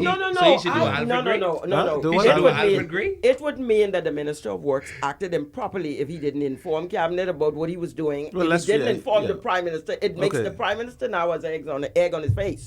So I would ask him to resign. He serves at the pleasure of the Prime Minister. And if you tell me you make me look silly in the middle of this thing, then I should say you should go. Let me ask you a question. If the executive director travels to let's say China, let's say for 2 weeks, the board should know about that, right? If they're paying. If the board should know about that, of course. Okay. I think every major decision of the board should be on the board. This investigation is complete. I tell you had 90 seconds, and I mean, he's I think this whole talk of an investigation is an insult to the Bahamian people, right? Again, okay, so we've investigated it. Great. But to discover what the board is already dissolved. Yes.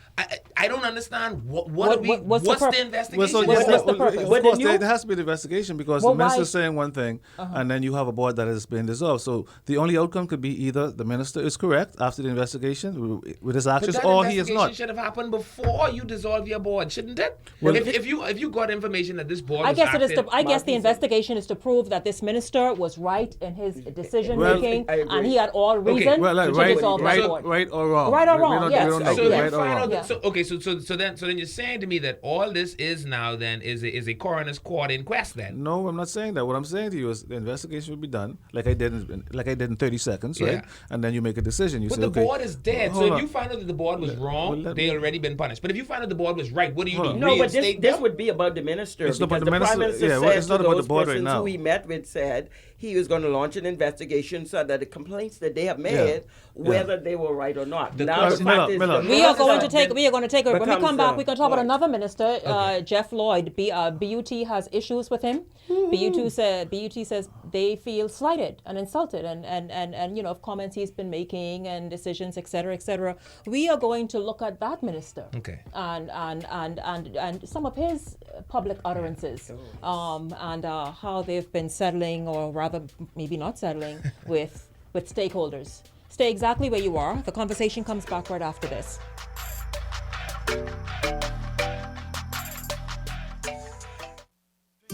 G&M Appliances on Robinson Road has all your air conditioning needs this summer, like the Comfort Star 9000 and 12,000 BTU 13 SEER for just $399.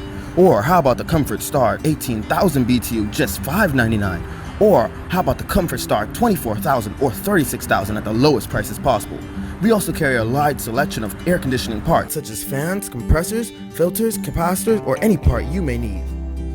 So, call today at 328-2083. We're located on Robinson Road. The Bahamas has quite a story to tell.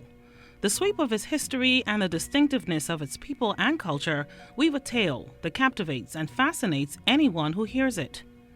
From our pirate past to our quiet revolution, from cave paintings in Rum Cay to the creations on Bay Street every Boxing Day and New Year's. There are stories of shocking strife and stunning revival, devastating loss and spectacular success. And above all, the wonderful human story of how Bahamians settled and thrived on these barren rocks and keys, developed a vibrant culture, and created the best little country in the world. This year, ZNS TV 13 will be honoring this wonderful legacy with the 13 on TV 13 documentary series on all kinds of subjects, designed to inform, educate, and entertain you, and share with you, the people, their stories, and the glories that is the Bahamas. We invite you to join us.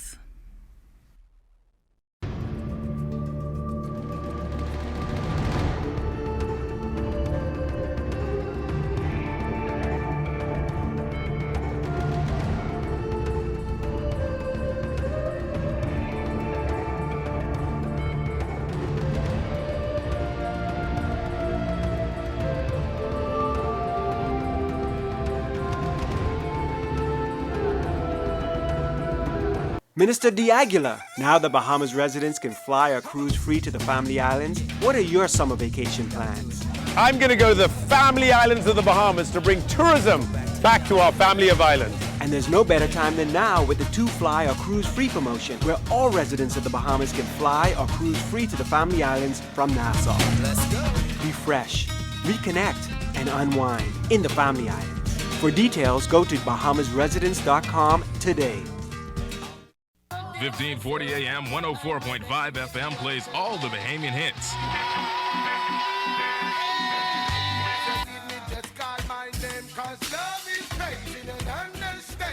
All the hits, one station. The Bahamas is moving to the music. Music that makes you feel good. The scent of your skin is intoxicating.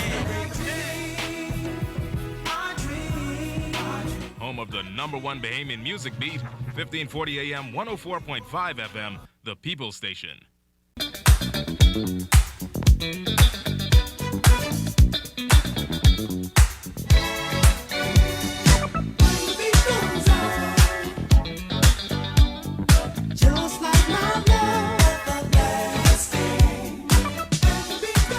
Welcome to the best of sports world. Expressed on this show or program are not a reflection of the Bahamas Radio Network and, as an extension, the Broadcasting Corporation of the Bahamas. You need a little conversation. We can go far with the conversation. Here with Shenique on the conversation.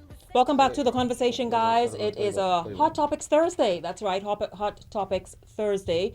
Listen, we're talking about education, and people may say, "Oh Jesus, BUT again," with some issue. But yeah, the BUT has been in the news this week.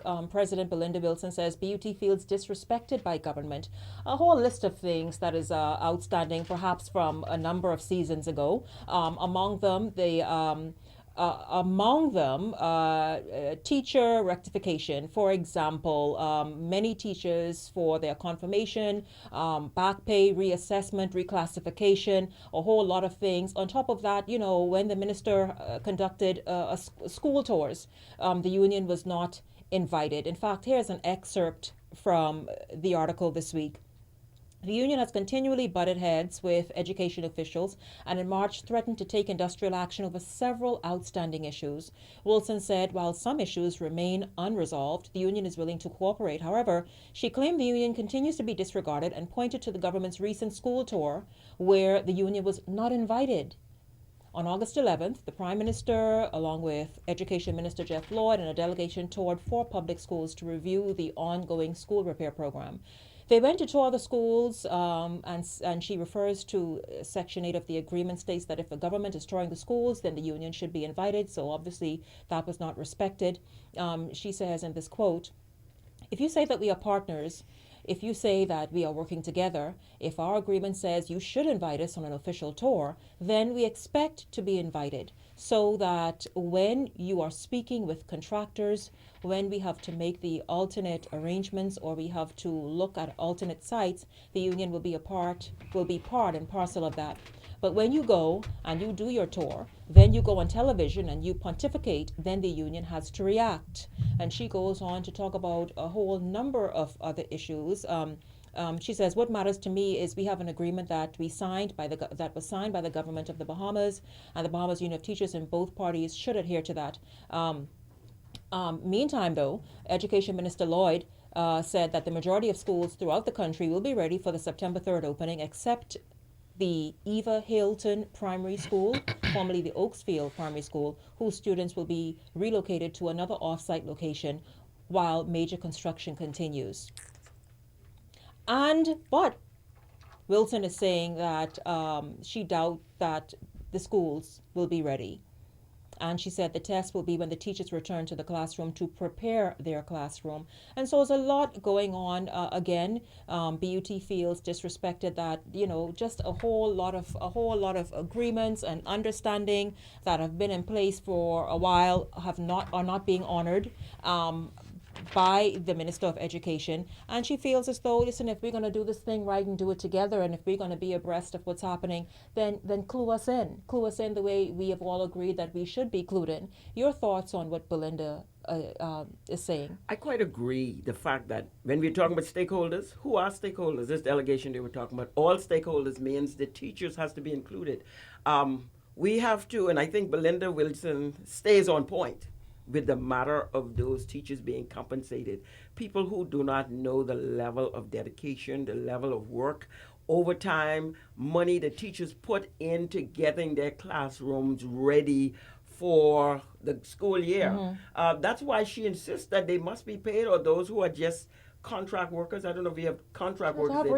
They need to be reassessed. I don't know if it's contract, but they're in limbo somehow and for years. Yeah, and so I like the point that Belinda Wilson is on point, that every time we are talking, but we're making a further investment in education, how come that further investment can't be the matter of compensating teachers or making them solidified in regards to what they do? People who train our children has to have at least the confidence. They ought to be comfortable. They ought to be properly compensated. They ought to be respected in their rightful posts and positions. Because then, I mean, if we're looking to improve this GPA, this teachers, failing the people GPA, who are responsible, they should be happy and paid. I have a sister who's a teacher, and I'm telling you, she invites me all the time to speak to her class. And the fact of the amount of money that teachers, and I know many teachers, put into their class. Belinda's on point. I encourage her. I endorse that she has to do what she has to do to make sure that teachers are respected and compensated at the level of which they should be. The Minister of Education, he has been very frank, very candid, very, very, he has almost arrogant, an abrasive manner in speaking. And so do you think this matters to him at all? Or his thing is just, hey, this is it, this is what it is, I'll come on board if you so desire, let's move this forward? I'm not sure.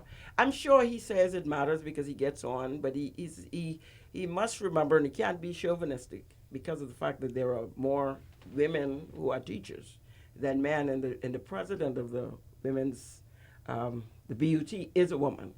But the minister is always a little bit abrasive. I do think he should pull back that just a little bit because he has just become the minister over the last year. And these people who are teachers have been teachers for years. And so knowing their struggle, she should consider a little more in terms of how he speaks. So he should pull back on that aggressive, arrogant behavior that he is. You call it arrogant? Oh, I call it arrogant. Do you think he is arrogant and abrasive, Leapin? Well, it is interesting that Ali uses the adjective arrogant because whenever, let me preface that with this. I love the BUT's president. I mean, if there's anybody that I want to be the president over my teachers, I want it to be Belinda Wilson. Notwithstanding that as a fact, though, I can never erase from my mind Hubert Ingram's description of Belinda Wilson. From the rally stage, you may recall it. He called her belligerent Belinda. Well, Belinda, everybody know Belinda. And I just want to tell you that if you got an arrogant minister, I think he barking up the right tree. Because I could assure you that as sure as babies cry, Belinda Wilson will push back. And it may actually be a contentious relationship with harmonious, outcomes. I believe she's going to push the minister to do whatever it is that is contractually his obligation. And I believe where there are instances that the teachers may have gotten by, they may not by this minister. Now, here is the one thing. I am disappointed in Mr. Lloyd, and it is for one very specific reason. It is when you've had an opportunity to talk about the problems as much as I've heard Mr. Lloyd talk about the problems. He's been talking about every problem. I would imagine that he's had a lot of time to think about the problems. And I would also imagine that that would make you a shimmering sign of success. Like I should just be able to undoubtedly tout your successes. The fact that I don't get that from Jeffrey Lloyd disappoints me. I mean, I cannot begin to tell you the level of disappointment. You can't claim that you have the answers, and then you get the opportunity to present the answers, and then the answers don't somehow gain the results that you told us they would. Because then that puts you in the failing column. And for right now, if I had to grade the minister, he's somewhere around the national average in my mind. So he's at a DEF. Yeah, I mean personally, if I had to grade his, I think he went into government without understanding the machinations of the way government bureaucracy works.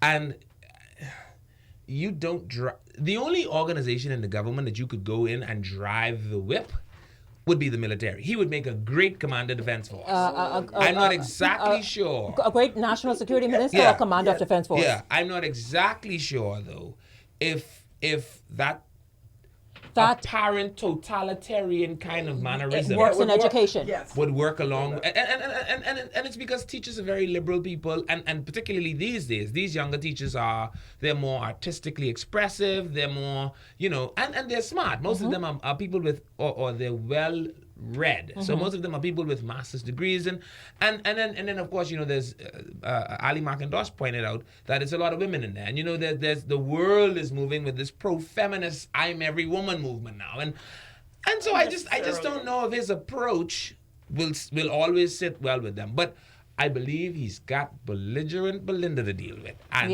I believe that will go a long way. Yeah, it's I guess they're equally matched. Yeah, probably when you operate in that way, you need a Belinda. Yeah. Because I realize that with most ministers, and of course, Belinda has her issues, and I've not always been on her side. And of course, the minister has a lot of issues that needs to be dealt with at the Ministry of Education. But the point is, he has to be matched. The issues that teachers have to be dealt with. And why year after year, and I find that Belinda's feeling probably discouraged that, here we go again, that I am having to do this again and again with every minister because the government obviously of the day is not prepared to solve these problems that we have with teachers. And she's not just talking about her issues. These are issues with teachers. We have to deal with them. Affecting hundreds of teachers for years. Thousands. Yeah. He was a teacher. He's a former teacher himself, right? Yeah. In the public system or in the private system? Because we're talking about the public system. I think he taught at St. Augustine. Okay, we're talking about the public system teachers that are having most of these issues. Now, one thing he did say this week, and he said it in a way that everybody can digest it and kind of dissect it, is the fact that, preschoolers, 3-year-olds, are not at all ready for grade 1. Preschools in this country are not doing a sufficient enough job to prepare. I had some teachers around the table on Tuesday for the back to school annual teacher conversation, and they talked about where a student needs to be, 4 or 5-year-old student needs to be for grade 1, and many of these students are lacking. The minister talked about that, and I'm wondering, I think some time ago there was an attempt to attach a preschool to every public primary school. Not sure if every public primary school has one, but the thing is, there has to be some regulation. There has to be some oversight. These preschools that go under the name of preschools or kindergarten cannot just be babysitting sites. K1, K2, K3, K4, cannot be babysitting sites where the children just eat and then go play and sleep and take a nap. And there has to be obviously some sort of and parents have to be discerning. But but on the part of education and the lawmakers, there has to be oversight and stipulations put in place for the teachers, the managers to be qualified and skilled to be able to give these kids what they need in these formative, very important years. Is that subjective though, Shenique? And let me tell you why I ask, right? Like me, I am not a proponent of sending children to school before they're 3 years old, right? And it's because I've read that a lot of the leading countries in the world are actually increasing the age that children start their primary education. Because, between the age of 1 and 7, your brain is kind of shaping itself. You're learning characteristics and manners. And the best person to do that by my estimation is sometimes the parent, right? Well, I think Norway has moved in the direction that they're not allowing their children to go to school until they're 7 because they want them I think in the U.S. it's 6, eh? Right. They want them to have that bonding time, and they want them to pass on, heritage, family heritage. And personally, me, I think that is my son's 3 years old, and this is going to be his first full term in school. I didn't send him until he was almost 3 because I thought that bonding time with his parents and his family and his grandparents and being able to teach him basic, functioning skills. I don't know. The Caribbean education system, I was reading an article on the CXCs last week that I think they had something like 10,000 children that failed the CXCs. And Caribbean countries are going to have to figure out what works for us. What works, yes. I don't know if I want this toothpaste formula that everyone will fit into this tube and everyone that doesn't fit into this tube is a dummy. I am the son of a man that dropped out of school in the 8th grade, but was a crane operator, a scuba diver, a heavy diesel mechanic. I am the son of a man that dropped out of school in the 8th grade. That always is something that sticks with me. And so I'm not necessarily impressed by the minister when he says, the children aren't prepared. To do what exactly? Because no, they may not be prepared to do reading, writing, and arithmetic. No. But you may have children that are, America has another study out, and I'm going to end this, that they're trying to now discourage their citizens from going to college because they have too many college graduates. They don't have enough technical people. They don't have enough people to do the work. All they have is business managers. And so... Well, that is why I'll tell you this. That is why during that conversation on Tuesday, I brought to the teachers, I'm like, where is that? If you all would recall, some years ago, there was this talk from the current minister, about sort of having tailor-made interest majors, if you will, from the high school level, perhaps even the junior level, of having these kids who are not academically inclined can go into something technical, something that's skills based, that they then focus on that, they major in that, and they do well. And I agree with you. Everyone doesn't need a bachelor's or master's or doctorate degree. But what is concerned though, and Levan started to talk about is, what is the need for children up to the age of 3? The whole point, and I think there's a article by Dr. Donald McDonald on Facebook, not McDonald, McCartney, that talks about what does children need up to the age of 3. I mean, they basically needs to learn, and community is important, family is important. If they're sent to daycare, they need to learn language, communication, thinking, and listening. Those are some of the skills that they need even before they go to preschool. So if the preschool children at 3 to 5 has to get ready for grade 1, they have to learn something. So what are they teaching, not only in the home, but in daycare? So the daycare and home needs to be, and community is very important as to how we get our children to that point, that when they get at the age of 3, that they should know language, communication, thinking, and listening. Those are the skills they must take to the preschool. And from 3 to 5, they're going to learn some other things. That so that when they get to grade 1, they are ready for grade 1. Yeah, and so if everybody do their part. Apparently, of course, the skill set required for grade 1 is you must be able to write your name. You must be able to know the alphabet sufficiently enough to write your name, and to just a few sort of social skills that a kid who is 4 to 5 years old should be able to have and exhibit. Perhaps they could learn that better at home. Yeah. We didn't have a problem before. I mean, when I grew up, it was just you go maybe to kindergarten and grade 1. That's it.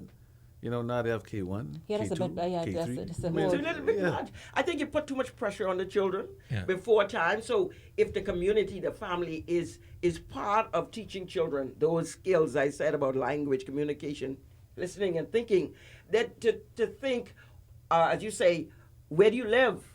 Yeah. You know, if something happens, what do you do? You have to think about what will happen if you get lost. Who should you look for? Should you look for a church? Should you look for a police officer? So these are the things that the community has to be a part of bringing the children to. Because by the time as they get to grade 1, as you say, if they don't have those kinds of skills, why do you want your child even out of the house if they don't have those at least thinking skills? On Instagram Live, on YouTube Live, by the way, the YouTube channel is ZNS Bahamas, ZNS Network Bahamas. Either one, you will get to the channel. We have a great conversation going here with great participation. Thank you all so much. Cuddy Thomas says, leave Desmond alone. The same thing you all are doing to him, you all did to Leslie Miller. Cleaning up the place so your bill can be lower. Hello to you, Miss Murray. Thank you so much for holding. Welcome to the conversation. Cleaning up the place so your Miss bill Murray, can be welcome lower. to the show. Hello to you, Miss Murray. Darling. Yeah, I started to teach in January 57. Murray, welcome to the show. Thank you. You listening? Ma'am. I started to teach in January 57. And when I started to teach, Ma'am, turn your radio or television down. when I started to teach,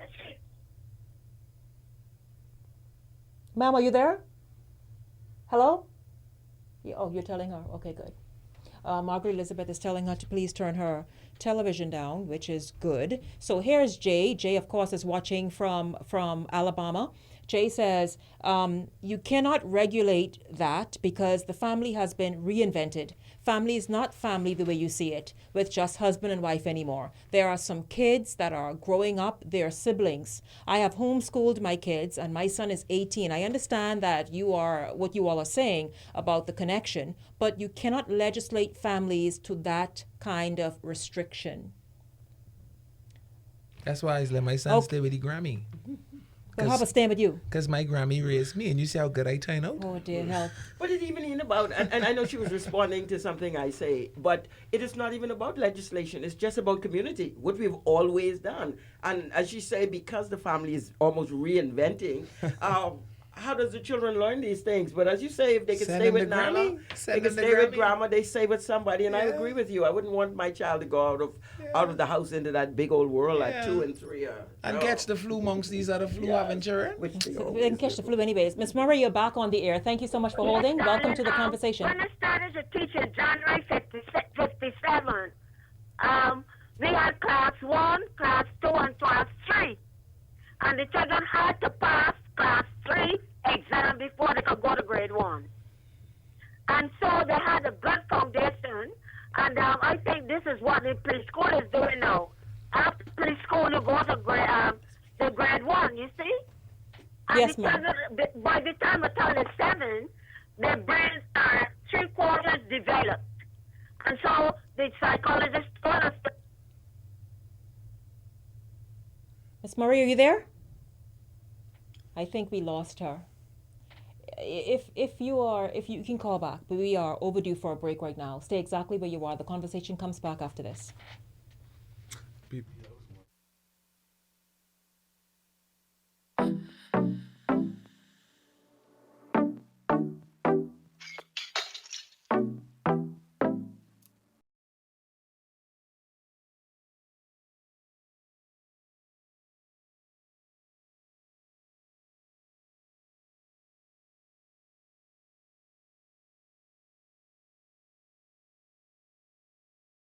The morning edition is here on the ZNS Television Network, waking up to traffic, weather, news, and developing stories. It's the morning edition with your ZNS News team, waking you up.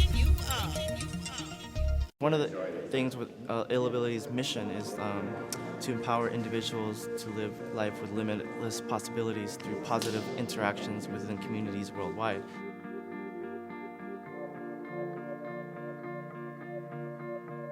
There are many people around the world, able-bodied and differently abled, who have doubts, who lack confidence, who aren't sure what they want to do with their lives, or don't think that they can do what they would like to do, what they dream of doing.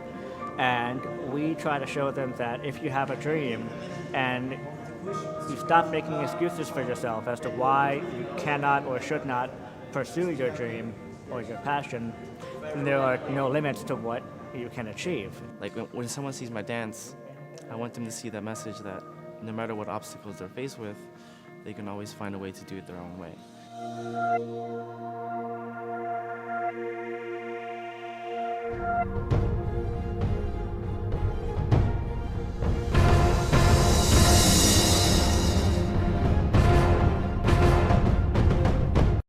Hey, have you heard? ZNS is everywhere you are when you download the new ZNS app. Whether you're on the move or just kicking back. Miss something on the news? It's there.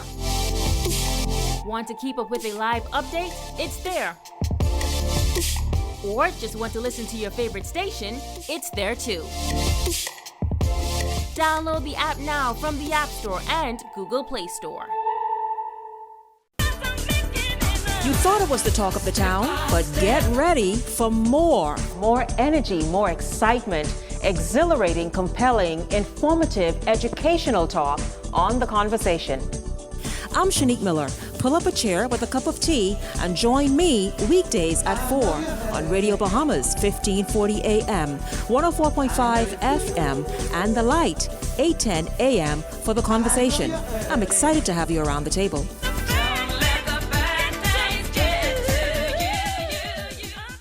What I love most about working for the Bahamas tonight is that we don't only focus on New Providence, we cover the entire Bahamas. We have a team here in the northern Bahamas that is ready to bring you the stories, the people, and the news that matter to you. From point A to Z, and covering hurricanes to elections and everything in between.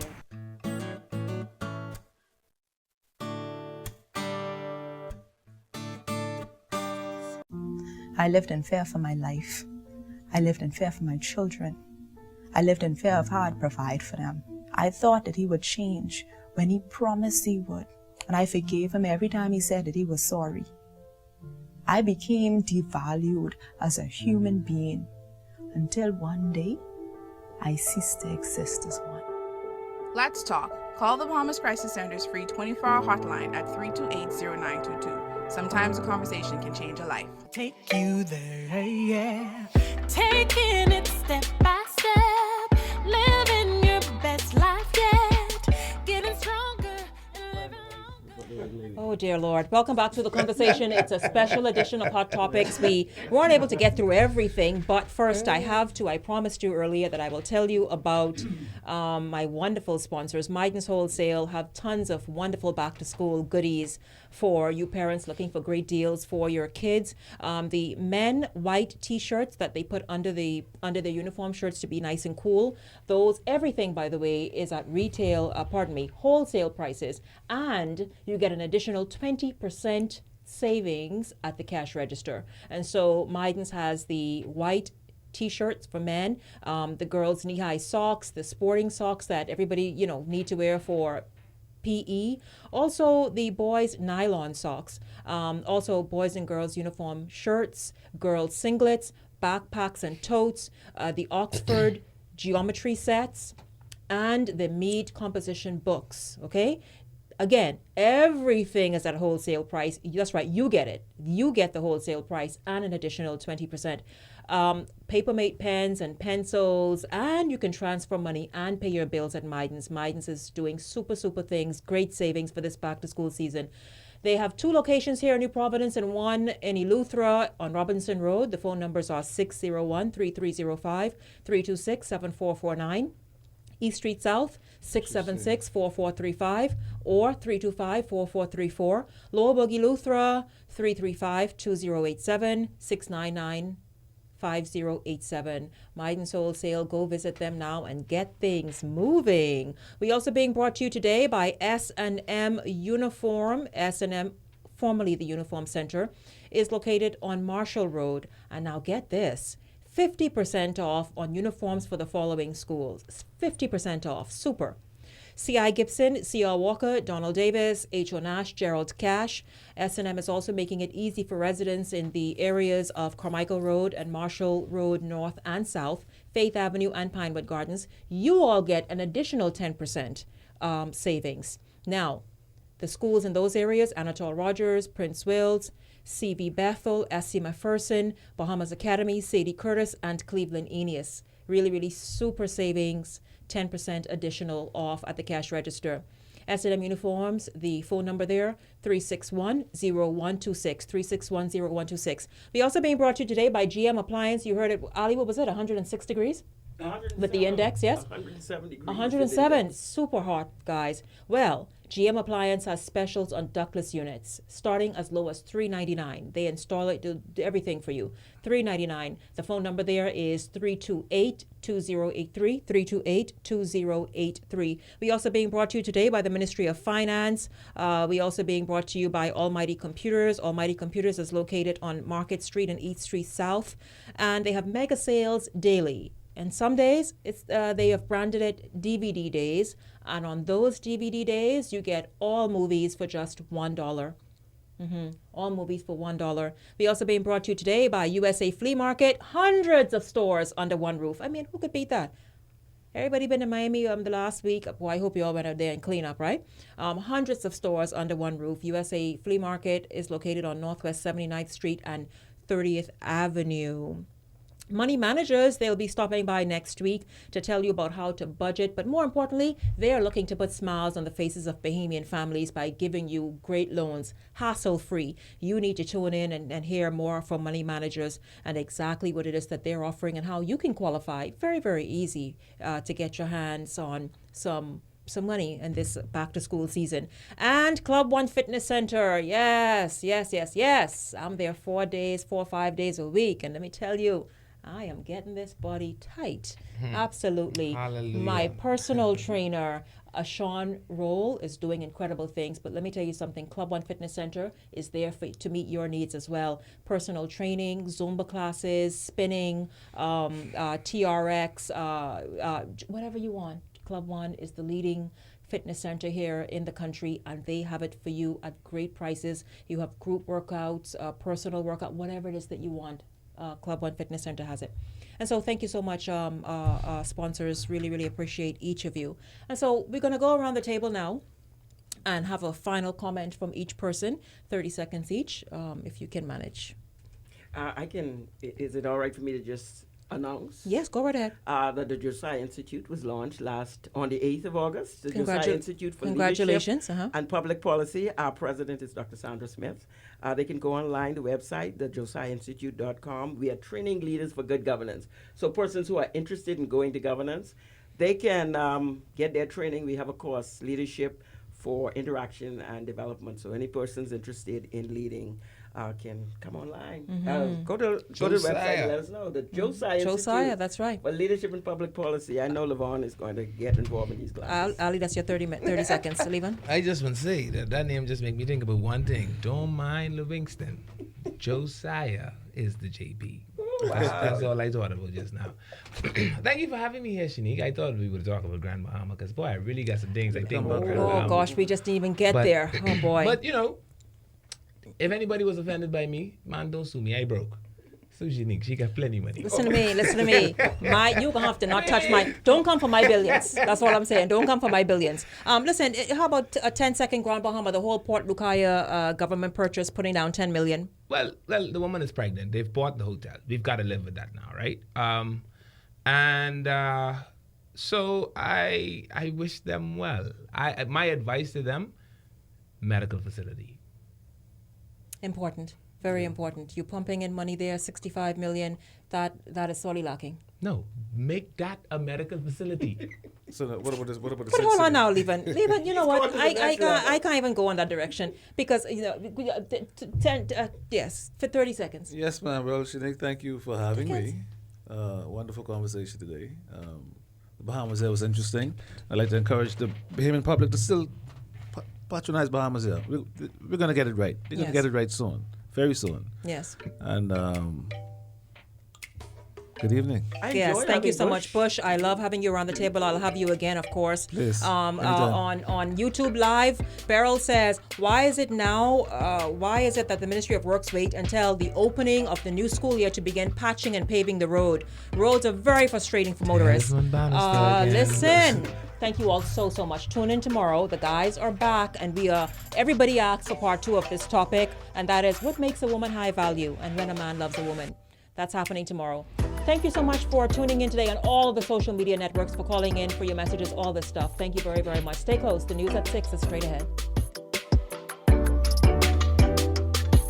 The views and opinions expressed on this show or program are not a reflection of the Bahamas Radio Network and, as an extension, the Broadcasting Corporation of the Bahamas.